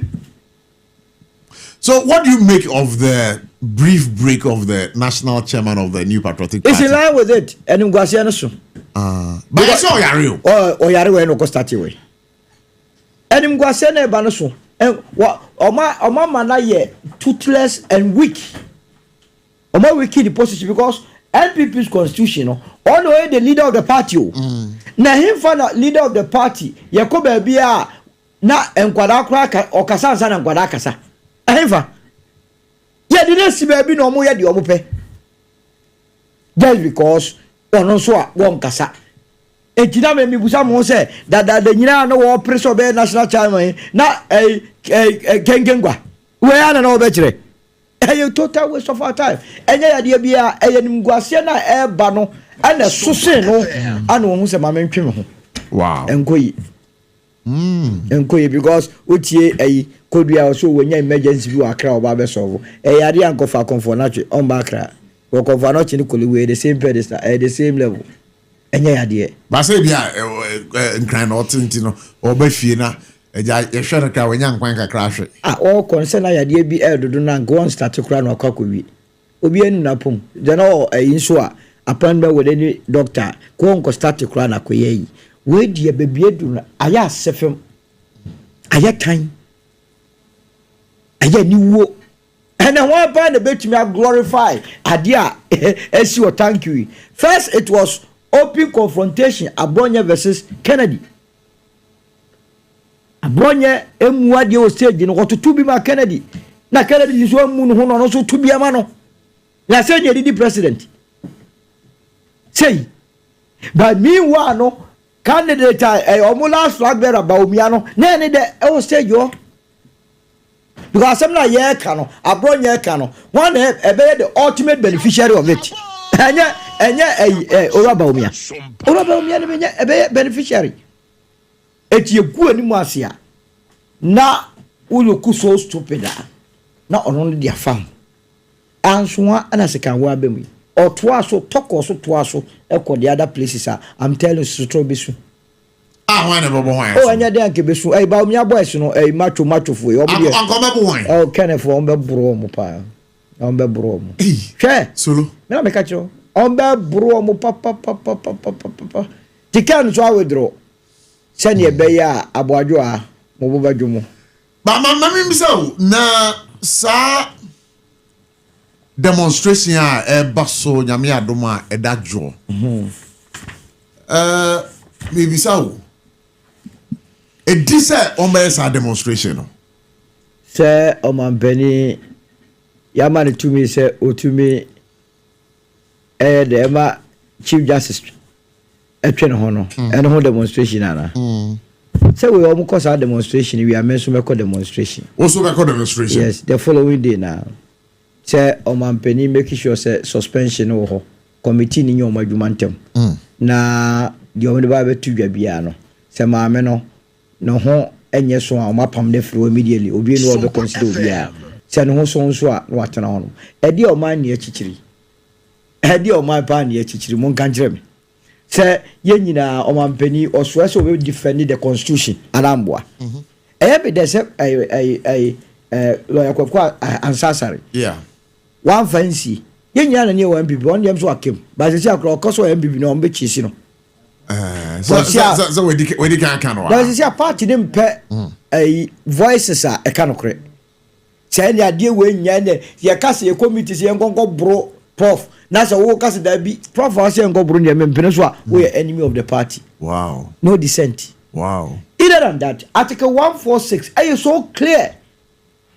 Says a prof na who's the Chief Justice when in adwuma ho a now all the petition no kwa na the president any council of state eka omo adwere pa mo no mkasampa assembly wo asema odi abahu after Chief Justice no any response aba ye establish professor was set committee ba omampeni ni wotumi so ma otwe no constitution na aka I know so the aye adwuma up to date e dey na aka say who demonstrate on what in any case the Chief Justice or MPP ni ana money na aye adwuma na dia omo you see anamo MPP party any supporters including members of parliament etuo no eno na ama maame no na semre kwa be basa ama obi ehu se oye MPP ni asemu by first constitution ni kire yen say the petition ni kwa a secret document maame no so response no a secret document maame no ya ntire num kasa se ogugina ba bia aka say petition ye kwa yi menya copy esu etumi nya yenua Vesenteko asefo a oye member of parliament for Otafu etumi call court say oma or catch oma mpeni say onfa copy of the petition no Emma Chief Justice or any petition nana then no who say maame no enya petition ni bi ade no ne maame ni di nkomo kokwa mu ana na guess what why the Vincent Assefa lawyer and go for dame the former attorney general now we obi negotiate e wo phone so say okoko a year quarter ko dia dan sikrumu ye was serious country that guy must be behind bars go for dame because the chamber between ato so your attorney general obetumi negotiate say yemfa prof enkonkotum obi mambe di ho dan sikrumu na wonko dai Ghana yemfa nyoma serious o say ka Ghana Bar Association ya disband but omo de could defend omo so mo could defend maame no eno anso a ya minority a baba ye press conference catch wiase ni ya say judges must rise adaya ye baba yi your friend is Chief Justice na me no ka say say obi aka say Chief Justice so guilty there be obi and I have no question committee and on what basis na sa in same way nyina omo tumu ampembreke but they seem to be quoting article 296 then article 296 is about discretionary powers send your company use discretionary power now the same Supreme Court you see Supreme Court rulings are part of our laws and on jurisprudence now. Yes, okay, that's fine. Right for France at the Electoral Commission court in 2012 versus the Attorney General, right for France versus Attorney General versus Electoral Commission. Supreme Court no can say enya die bia na ye expect say o ma abrebia no man penny exercise the discretionary powers or say regulations, and that in the absence of regulation and just at why no illegality tis a moment say say I answer and go be suspend this Chief Justice no say go regulations Supreme Court has decided on this matter. In any case, so most of your party mo jemra di mo believe in the rule of law. Baby you to me determine say adhere your own constitution and your court. And na party in court. Demonstration na mo ye no. Mo ye say yemfanya dey. I'm so sad because party way in the 90s ana yenye mu bi wa MPP man na bibia ye person correct no and obeta say yes say lack of a voter ID card near court na court assess yefa voter ID card bra voter ID card ba na black and white near court say no black and white ye hu ni pa enim ye near court na court assess yenye colored in the 1992-96 no near to about to mo sumo opaque ballot ye court near change. That was how the MPP was built. and obi omampeni exercise the constitutional right omumra bia so. And I agree with lawyer Kwakwa say I then challenge any lawyer on the point mrakro omampeni ebuso, because we read article 2B no omampeni bu mra bia so obi a ho kwa so de beko Supreme Court. Now ko Supreme Court na say ampase wo bu mra so ye hye say onye bibi wanya yetumi gya so impeach omampeni na nkasa. And it's the end of Muyi. That's a crabbianim. This time, near more beer and 2 foot will be any movement for change. And you was a Ghana per a black, a black, a white, a white. So, my penya fuma, Kayana gave a chase in the first. I don't think the issue statement. I can say, up to this stage, we agree with Omampeni. The air canning in us a committee now. Omatino, omonfa perperie ene nya adwuma. Se maame no ho mmon a mo kaka se no bon. Se no bon dia omunyini mfiri ho. Ebio, yesi constitutional review for no. Omon try se omo adwuma die no be amend the constitution no. Na ade a ye kan nyina be transparent. Kan ne fekra ne se ka committee meeting e be live. Ne nyina ye tie toko no, ne ye tie committee for no, ne ye tie na dance die, na ye wi a ye nyina atumi afọ me a good opinion. Okay, so we have not gotten him yet. Solo, I don't know. Be anyone more. Omampenia ya. Or see a bonabaso. Sometimes we are encouraging money operate within the laws of the land. And you be a politician or see any. Because time was here to about a new year. Beka 4 months in 2028. Near your policies, but for now, a nation building. Energy, so Monday, almost a more demonstration. Demonstration here under Article 21, it will be our constitutional right. May I say, Mammy Guamarosanamine, are you Kofi Akpalu ending Komo, or a leader of the LPG and one of the organizers of the Demoa, Nyamia Duma, Edadjo, Ebe Ekoso. But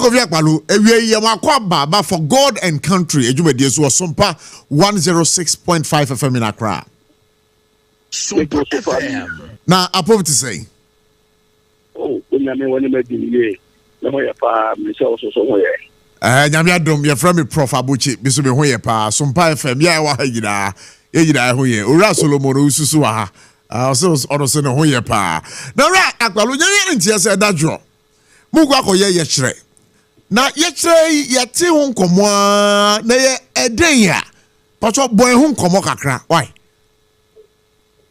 yo very very simple za eya e kwako de Ghana phone na ye di Ghana phone na ye kan ko Ghana phone na ye ni ko ye Ghana for ahoto any democracy ya say the be ya e be protect no na ida kure ni manunti kanya kusa demonstration we na I'm there all the institutions of Ghana ni na MPP ni NDC for I know MPP NDC a politicizing DBR institution aka that MPP 77 yanku mu judiciary tele minia oni obi nya asema na tawodi kokota on yini judge ko na water asema no so se bia we DCU so MPP no incident here papa o de umi ana so be nya attempt training to be the amount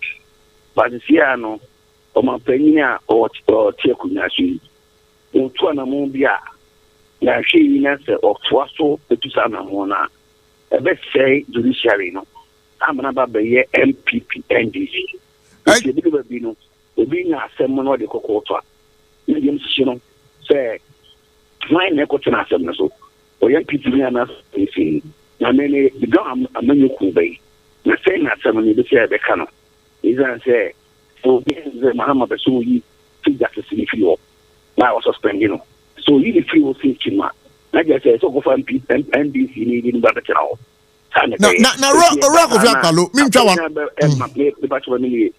se basa next government go be there no also ebe pamono no so the nipa ba beso which will create a problem they invite coup to this country they say the fourth republic na attacking no so be able say constitution no the free ada say ho ko akyiri na entu anamo a bɛboa wo man no o amadu ku ni mu o man no e kan ko e ya de hu nya pa timina ye tie yitu saa anamo sɛ nyame adoma ɛdadoada ngana ni babia e fa no hu jini na enye oyɛ kyerɛkyerɛ ɔmampanyin sɛ yɛsrɛ no adobrɛo onyai na concentrate na omu ɔman no na ɛbɔhyɛ a wɔhyɛ sɛ ɔba a ɔbɛyɛ ama mmeranteɛ no mabawanya na ɛnyɛ adwuma ayɛ no ɔma n'ani nkɔɔ no ho na ɔbu a better legacy ɛnyɛ legacy a ɛbɛsɛ ɔman no ɛnyɛ legacy a ɛbɛma daakye amafoɔ abɔ ne tiri so abɔ n'apampa so. Yo, with the say, Ora Solomon Owusu studio ha. Also, ọpẹsẹ obi sa question bi. Solo, obetimi akọ. Ora Balu Bechao. Na wo se Ora Mama peso yi Chief Justice ne free. Ora Mama ono na petition ya na. Ba just why dey. Ono na petition say yenyi Chief Justice ne free ana. Minia sebio obi ebra na ye to aba no ensema yenya no mo ndifo ne di kan wa sane be to aba te omoba omepamu Chief Justice no omepamu isi maame no so sane mo kan ye no eno ma na wonu ni because uchi ensema na e ba cho ban gasa obi some question me answer so ensema omo kan ye no eno ma na wonu mutu eno mo ba ye no so by some of the people who say, and you are any free on moon. You know, you be any one of my me because of the catcher is a be a court or court or judge at Tian or court on in Jampamo Jagina and then they win the best watch because one, you know, Kumanum, Kama,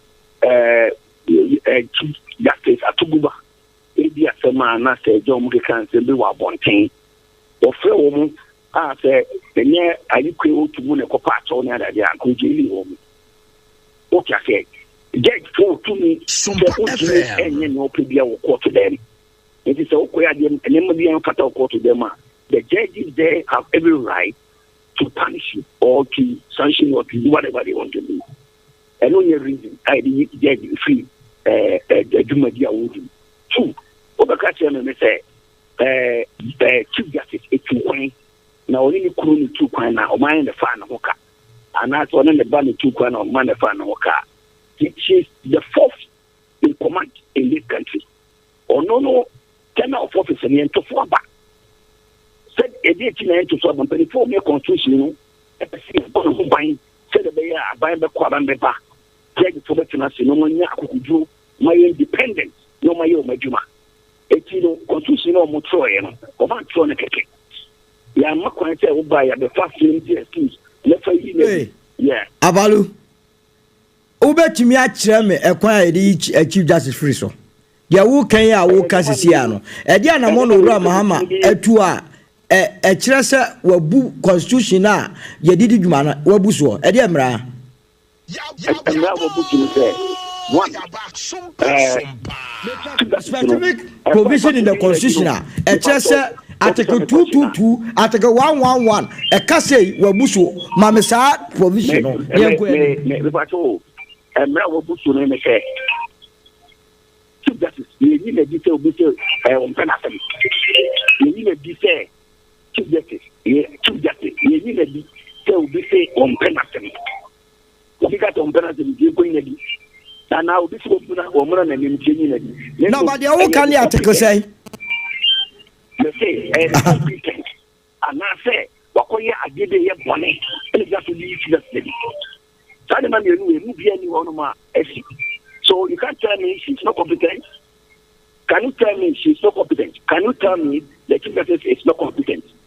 Now the woman in Concosia committee, Yati committee. So on Confan, Nenum some Goda, near Doso dos Assembly, and Sunday, one Kunfu and answer Yakasan who's own. Yeah. You say the emotions in the boom. If you don't give me son of it will be no way to go permanent freedom. Not to be a Pamoja before a Gromudia.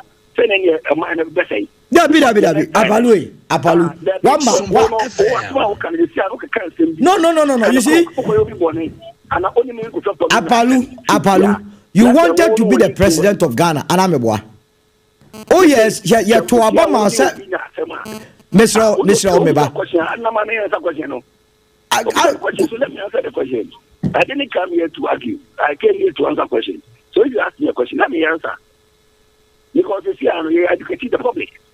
Public are educating. Mebusa say specific provisions in the constitution. Bena or Mampenia Busu. Oh, mame. And let me say constitution. You know, there be anyone can say say mempo bi atama yinagi. Na Sano Mampeniaka. Now we catch us a dipano court. Mampeniaka sa. That's a year about thing. So what's the man no attention no police is on attention no court. Apalu Menyasa. Apalu Menyasa. You see, you were a potential president of this country.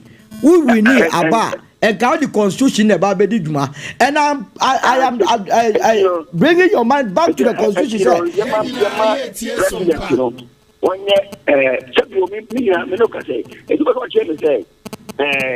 Chief Justice so far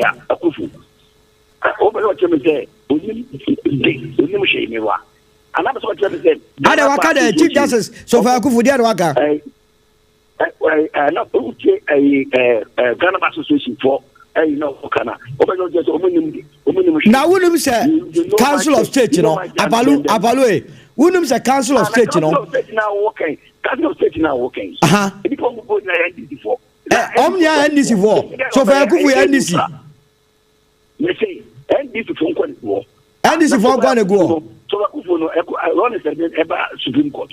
Okay, na committee na eba betra say no so NDC for na obom na NDC for na kwa na go for betra justice Esiedu na Akufu do appoint no NDC ni opo me fawo ana so fawo boss no fa maybe come despite no fa obi say case no go to na hono no can say omuko di asem no and the be na be jeji na obi o to Council of State Sompa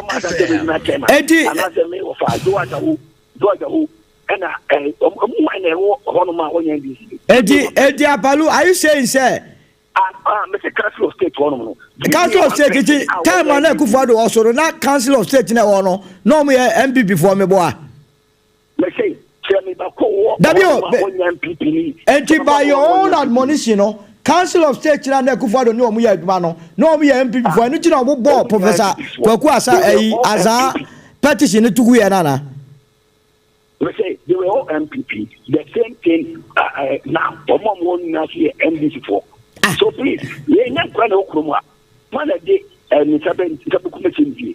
who will do that so all those Akufo-Addo time mo nya be MPP kasi NDC by omu na here NDC yes the Chief Justice talk on also MPP ni on Chief Justice now Kwama no say Akufo-Addo na dey by MPP ni Chief Justice I'm talking about the Council of State. No, but if you are saying, sir, Council, you see, your own analogy, no, and the idea you Obi ba you see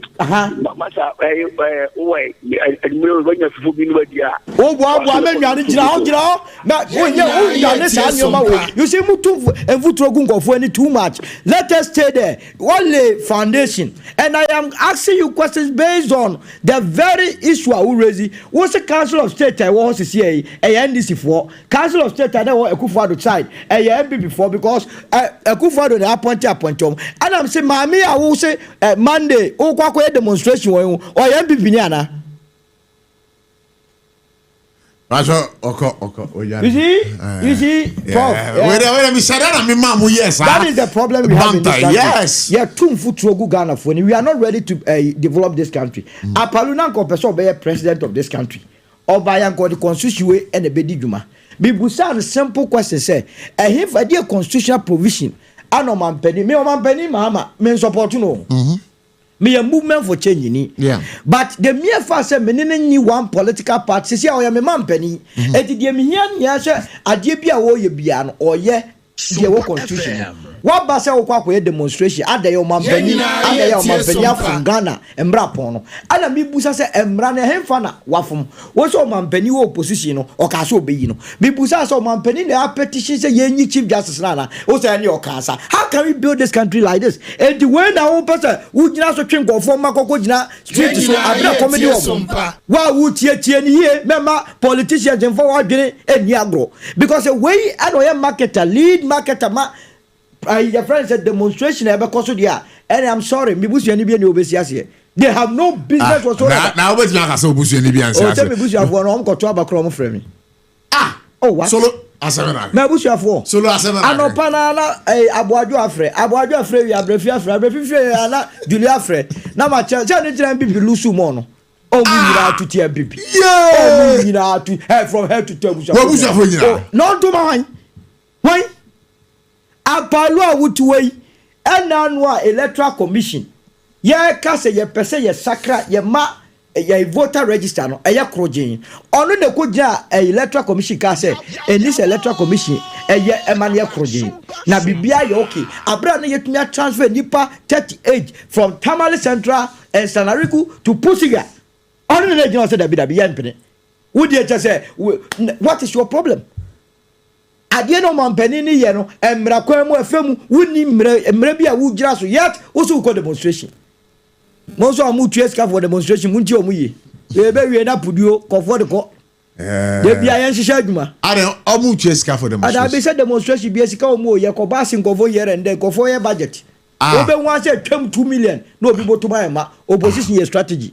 and o mo de tena edi mo amozo mu tue sika no ozo opposition dey strategy enti taba na mo opposition no o be chechira adwuma they can't politics was actually o be chechira adwuma aye ho budget o see demonstrate when it is not for any just cause asem o kai pa die pa the to assume say demonstration o se baso ya ti committee ni kura nyanhia yo yem toto ma amena no hu say asem no obedi for ada obedi bem yet would nka predict say enye dey ya ko committee ni mo obedi for how abalu when is all so mama ko amar sana me fa afrefo that one enchira one adwen e was ready so obeti afre 0260 196064 0260-196065 Kaise Electroland Ghana Limited for Daruma and it is a Jumedi Ebro for God and country. About free at that drop, that fiada 2:30 to 5:30.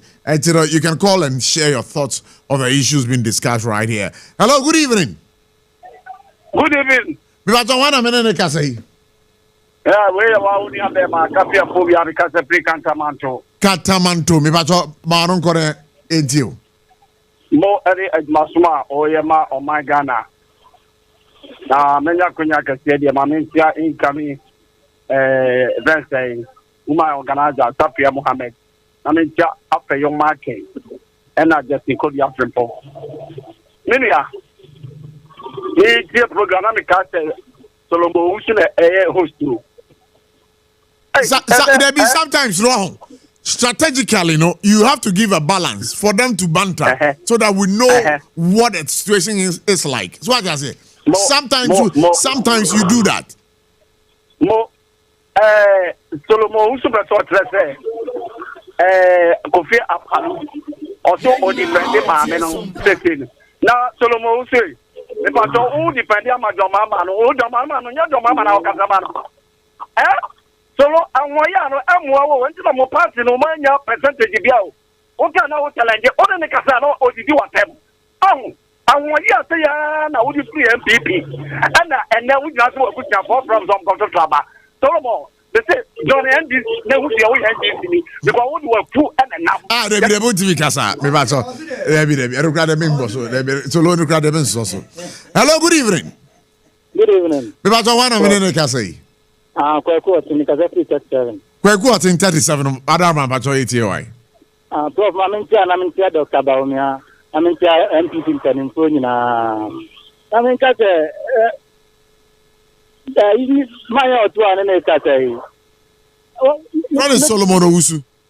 Le Pacho Minpa, na, yeah, sometimes I thought I am and Nippy Yao. Then the problem is slow. Nina dem say wona wo play ko tia taru a wona na kata. Na da de udama nipa no wono oto say ono na yinim abuban na me ba o I don't know me ba I don't know enfunso ba na ewo mu me de enfunso me say wona wo ye moderator a moderate program no eti wono no so udana ono no say wo ba keka na e de nipa no oto David that's a common no mudi o kan na ono so apalo no so aka so what is wrong with this eti wo se wonu wa plus palu na na kata eni ampalu nga one say your friend eye Nana Dobin wono eye MPP ni mapa a okasa ma adwasafo odi enwabo wontimi ama ohu antino mo ankasa ro mo Ode mami for kawasam. Ode mami kawasam. Come to judges so fire cook. What you ask more kawasi adia apply that unconstitutional. And then be nimlem. If you move for change the person or say when we know that in Ghana ba association or person say know that come to judges. Yeah, dey bo on ma. Yeah, yen ye. Yeah, can't end the promotion no mon kai to mon travel dawo. 4 years and tell bow. The can 4 years and tell back. If that is on the Roman Kaiser and the yes, that will panel. That's it. So, hello, good evening. Driving. I got the money because I drop and come area. Hey, a gentleman. Oh, Nyabutra. A gentleman, Nyabutra. I'm a charge of Kitana Secretary, Kofin Kansana, Hadia, Sapia Mohammed, Anna, Apano Martin, Honorable, Omo Mapa. And you may pass me Buto, and the Anya President Dramani Mama, wouldn't constitution pa. Wouldn't constitution your mind pastor. The Chief Justice is Sisua, a fire part to Tuno, and a fire part to Minister Mupa. And it's not going to be Chemi the brow. From a graduate, I see my chair, you're saying, here. And the one out of what you think you're going to say, my husband do. As a movie, you see a movie, I wouldn't constitution, wouldn't move. And that's one of my own words as I do see. Now, we are such a dog for them. We are the Yaban Amba. Then the Yapan Yanubu Mano, and yes, a Banisana by Aquania Biatuama or Bio Babiata, one so far, or Bayata. And the constitution of Montpanya Juma, you, Damian Sama, who near them. You, or Cordia, not a time and others who are called. Midasi. I had of Uncle for Mamma. Hello, good evening. Good evening, belonging and what is any kind? Never told me where and house where. Yanko point out my mention where Mediana free from African Tamanto. You, every fan battery to you. You belonging a media way say no yadia I am one. Now media yeah will be on farm raso or farm rapasso when you say you know. And say will be say idea would say of company that Mahama is your bad president, you know, and to a bar. Okay, I can say. Oba Chief Justice obey, you know, I can't say, Ninko for so school, no by the can't be. It's when I see, I say, young one can say, now, now, your friend is a so on some walk can you. So on some lock can yet say, I did not say. Then a solo can ya nenye. Yes, solo can ya say. Well, they demonstration where no do like you do more for no water in yes and a say no cano. Medase pass by. Hello, good evening. Good evening, me. One of them can say. I'm part of original problem doing yam because I feel touch mine. Oh, okay, touch man for a who idea. Oh, Yanko pardon, how about I want you to Wana. Oh, and soon I'm by and toy. You, Medase pass it here. Why? But my men, here, me black penny, I only did you mediate. Now, make sense one church for our mammy. Now, church for the Maki for a blank and now buy and now. One end of Kakata will flip and a boy teacher now, chief will be home. Now, mean, she don't follow up all the crack kitty. Why did I come at some case here? No crack kitty or kind, them before we had a woman. Now, no crano almost one penny. Most of them work in a mobile domano for the motor. I don't ban a mobile. As some within the mamma, Sabi, you mean your mamma. wo shase obi begu ne hu fi wa bent ma no no wa damla lawyer for judge for ano no wonu ntimi mpasa nipa no ko gina mla nim so ogu ne hu fi bo no ma ya yenye ne ho djuma be se ma me hu so ye kan wo man ne mu na ne nsam fita hu so se se hu ye MPP ni ndiro ma me se ne hu fi o se ne hu nyo do ma ga na fo ngu je na ne nya no ne ma ne kwatra de wo mu nya nya atwo no na wo mu dire so mo manyo ko mo ko tiesi yo ya kan de da me nwa ne kan no bete no ho wo de akwaso yi wa tano bawi. Yes, yeah, say Sabaj so for God and country, Sompa 106.5 FM. Hello, good evening. Good evening. Good evening. What one minute can say? All right, Jambua and Kranza, yet you. And Kranza. Me pacho yet you, Kasa. Yo. My family say, yeah. I'm American, no Mutini.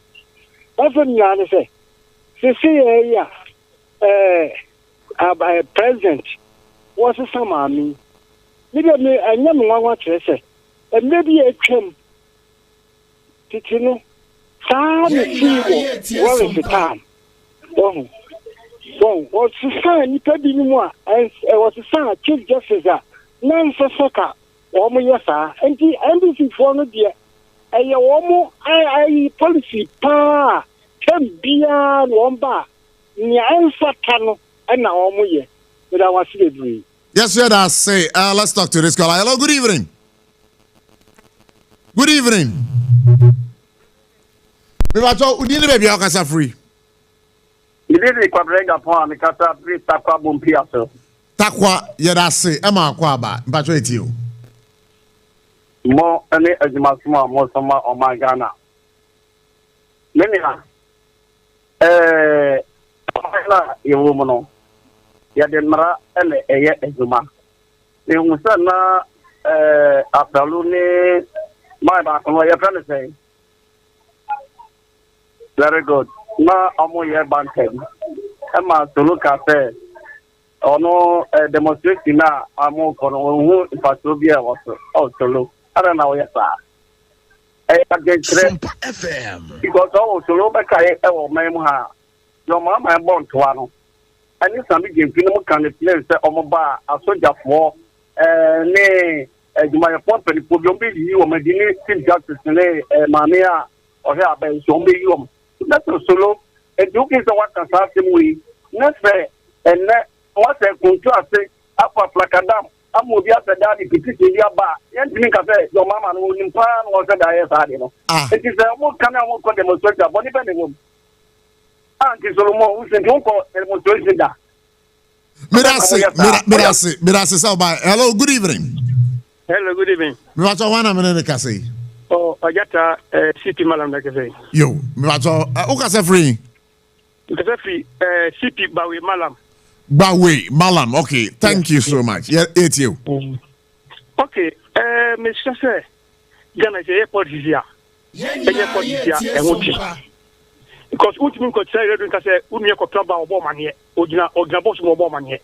And you say, because any airport said, Open Mahama some more. Any Open under defense some more. Any but you need tempting and because I cause it so Casa, the obvious after the Cadiano or Casapoto or also.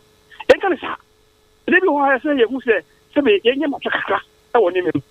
Well, yes, I think Cadiano, opinion to say, Papa, when you say, oh, Papa, say, Uncle Woman in here, never could be any to the stem.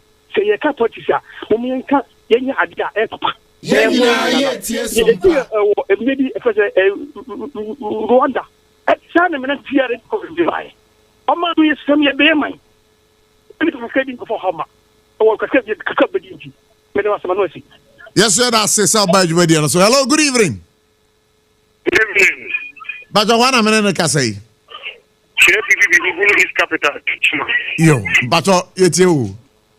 You, Memorajuma. I'm out. Aha, that people are winning. I'm a regional minister. The friend, Mr. Francis. Nama Chair. regional chairman. You know, so we should have come on. Now, look at I mean, lady saying, Mr. Palu, while in the party from far, one of Manchester LPG no one more. Because Honor what is into one Yaraka Ghana, she was not funnel. Into our sound for no moment to tell you Masa, Mamika some show. Now, Grassa, the Ocasa, the Grassa may entertain you already. So, Mancasa. No, don't talk like that.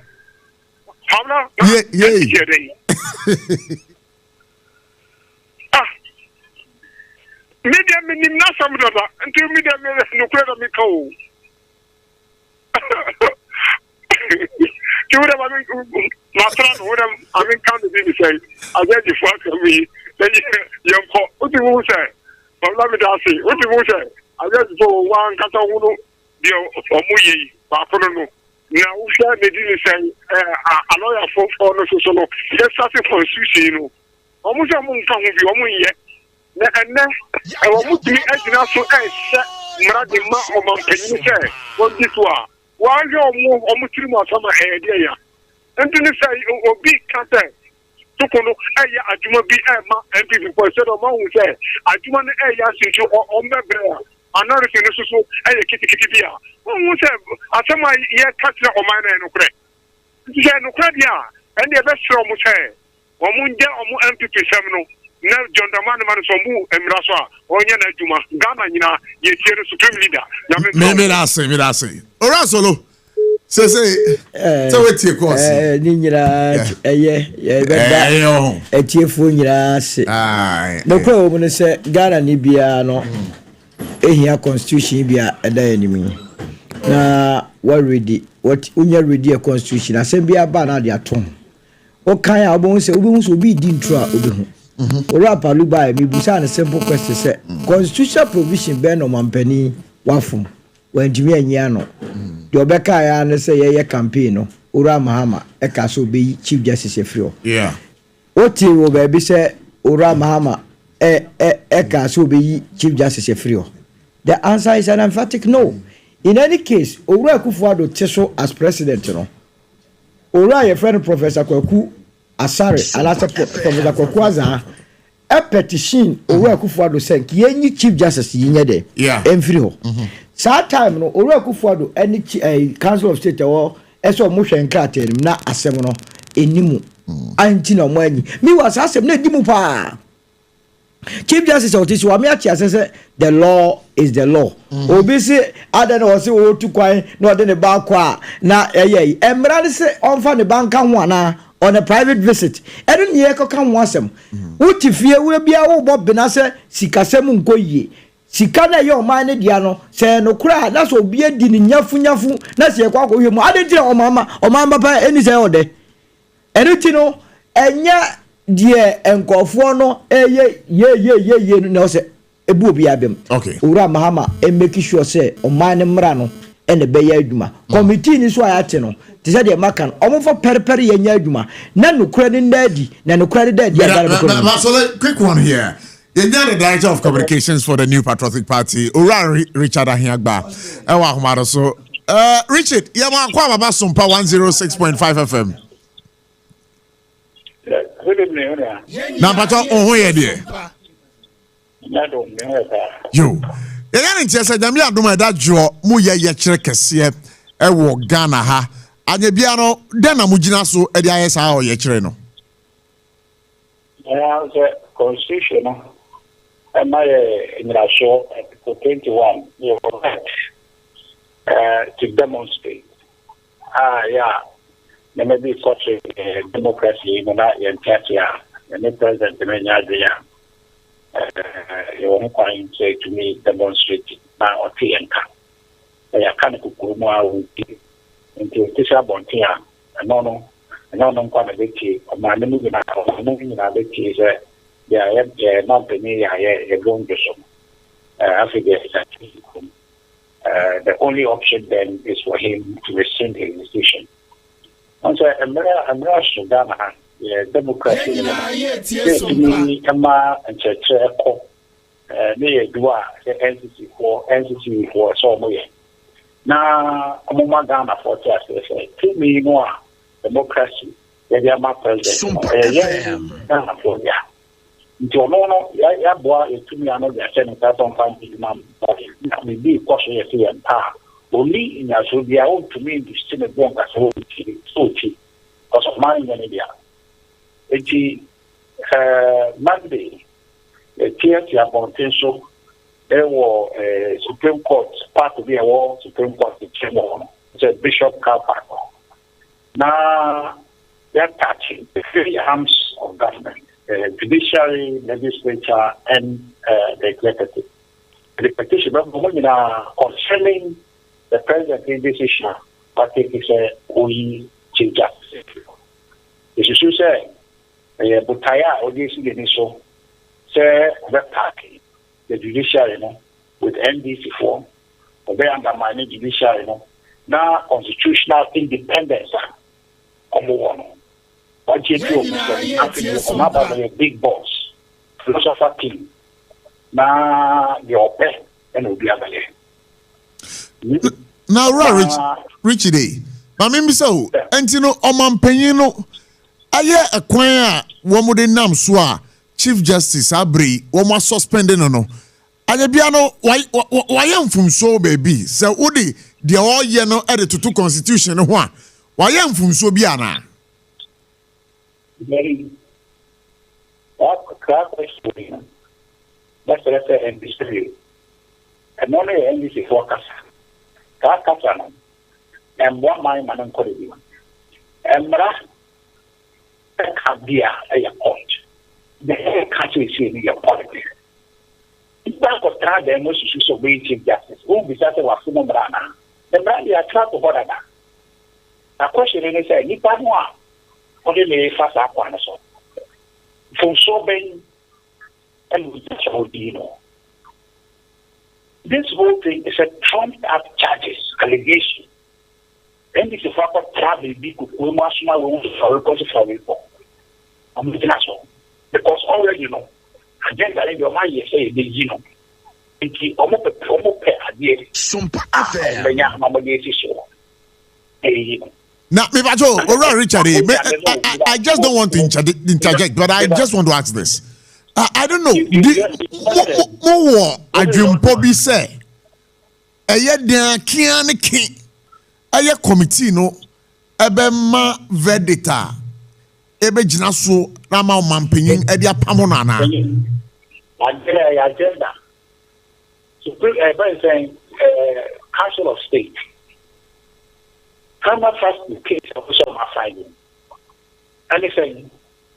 You see, that you fully has been a year on the back, or say, Marveno and Chief Justice not travel with the back or a dear Minyama. As soon as we see them, Justice in your boy. Because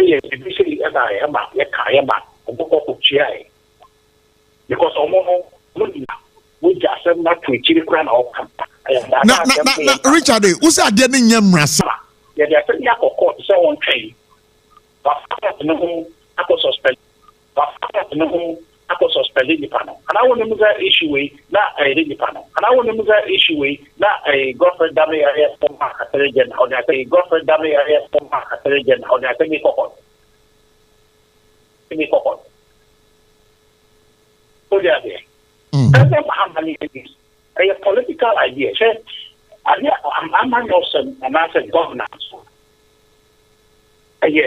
Politics. The law no is together by constraining power no political power no. Nipa na all exercise. To me, the curriculum said he won't exercise or he won't exhibit certain unacceptable behavior. What you are doing is power corrupt and absolute power corrupt absolutely. The law is what restrains human nature, the human tendency to be reckless, a brano and a petty. Because we know what I say, don't find which may you attend. And I say, we will be any assembly car, which may you in abortion, but you don't to me that I'm a bravo. But I say, I'm not going now. I know me, Yambra. That's what they say. But to come among these, not ordinance Akawa and the Homo and Babinano. The man a baby, a brano and a baby at the that try to order that. But there is Shishia and it is going at the Chief Justice. And no Marco Farm petition. But the man say, there's only a petition. And the Monko petition, the Montrose or 80. I mean, he passed the Chief Justice in UFO or what to say, or no maybe here, no. President Younger say Younger call go as that or say Chief Justice are holding a contempt of court. On Tiasi or petition say any possible. Now, Richard, what was that? Yeah. The whole business, the big Chief Justice. We the justice we are, but the issue. We issue we are. After the judiciary, and then the judiciary Abochie, and the master the after the review. What's that, Richard? Say question nipa dodoɔ ebisa na say. Na anyabiano Chief Justice, oye MPP ni ana asasem we MPP for. What judge them too much? Ana, it's not a fair question. Master, I tell you one day, democracy, a collapse again. I didn't say democracy. The way the LDP and NDC are funny say, Mameno, I LDP. And the LDP, I did a camera pass with the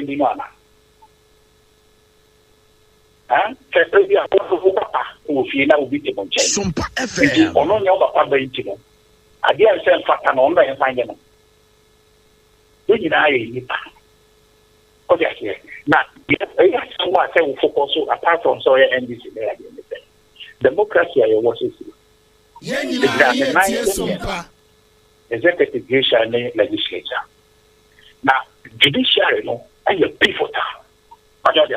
Because the local parliament are politics no more policy media is politics. Now on my passing na by law. Executive no leadership division are politics. MP say oh yeah. Now judiciary no and no the centerpiece no. The judiciary no is the guardian of the rule of law. The rule of law no and the democratic government. It is only to the judiciary and not the power. The executive will run riot to become reckless because then there is no limit on their actions and inactions. Okay. The judiciary, as you said, the lifeblood of democracy. Because people don't to me to me the liberty. It is to me no they are not the constraining. It is President Mahama only. To me, the DDP, they are going to be holding accountable. But Richard, look at us, one of your own lawyer, Ansar Sari, former director, Ghana Law School, whatever to just say, demonstration where am we? And we hear some mobile demonstration. Also, no MPP ni mapa. Now, the amu here ni dear. Ekwa any say. As I, Mami get to talk on or yeah, MPP ni mumu defending. And in America, so say, I deal with the Obi law, but that's a new year. Politics, my head. We don't know how I say, we have your own court and argue that matter. Yes, politics. Politics are the now. And law no follows politics. The law doesn't lead politics. If I drink Boniti and Bravo, I drink Bonino, any kind after Brano, absolutely panimo. And say. And this is 4% say again. Papa no attend again. Now, okay. One chief, former Chief Justice, Sofia Kufo. And he said, idea, pay Papa John Dramani Mahama. It's unfair. And you're so be in the soul. And the only thing will be, I say, Okuyi Chief Justice. What you are organized labor. I can't organize labor. The young culture was a Ghana phone on account, including civil service phone in account. Public service workers union, almost a year, plus like 4 count. That's what I do. not the focal. Now, we call Ghana Medical Association focal. Federation of Friends and Ghana Labor. And you know, Obia Ghana for you now say happening. Then board so opening, man, yes, and you got demonstration. I know we are the end. I have come demonstration, and then they are hanging up. But the other American. Yeah, all right, Richard. We are there to wish I did not present here. And never. Now, ya can't now you get about so I am democracy. And then they are there, papa, intimately. Say, Mukuso Amoye, I give a corner by president the catcher on and say, no media now more. Sadia Yapaku in the Yamokratia because democracy no more, Jumano, anyhow. All right, Richard, Sabri, yeah, Baba can get news at 5:30, Hot Bite News. I you know, Sabri, you better was pass on my Hokama and didn't come. But I would want you to be with us over here in the studio so we can have an engagement right here. So all we want to say is a big thank you for the time that you've spent with us this evening on Sompa 106.5 FM for God and country. Quickly, Mamin ko board no so na main kind messages, you know. Gariba Mensa Dominic, bravo. Akosia Aguabaje, wonderful program. Thank you so much. Ejabin Georgina for God and country. We like your message. Honorable Alhaji Kosa says that fire. Kelly Ofori, good afternoon to you people all. We like your program. And Kelly Ofori again says that I am Mr. Kelly from Kumasi. Thank you so much. Edike for God and country is the best program I've ever listened to. I'm Edmond Tete. I'm listening from Timan. Jonu Azaglo says that thumbs up. And then we have this one, Lukman Idi Zampu. Lukman Idi Zampu, listening to you live from Accra. Keep up, Kobla Abochie. And then we have Rahim. Great show. And Jonu Azaglo. Solo is too brilliant. Solo, somebody is saying you are too brilliant. Oh, MPP for an afraid, you know, almost feel it. Only under that from here, plans.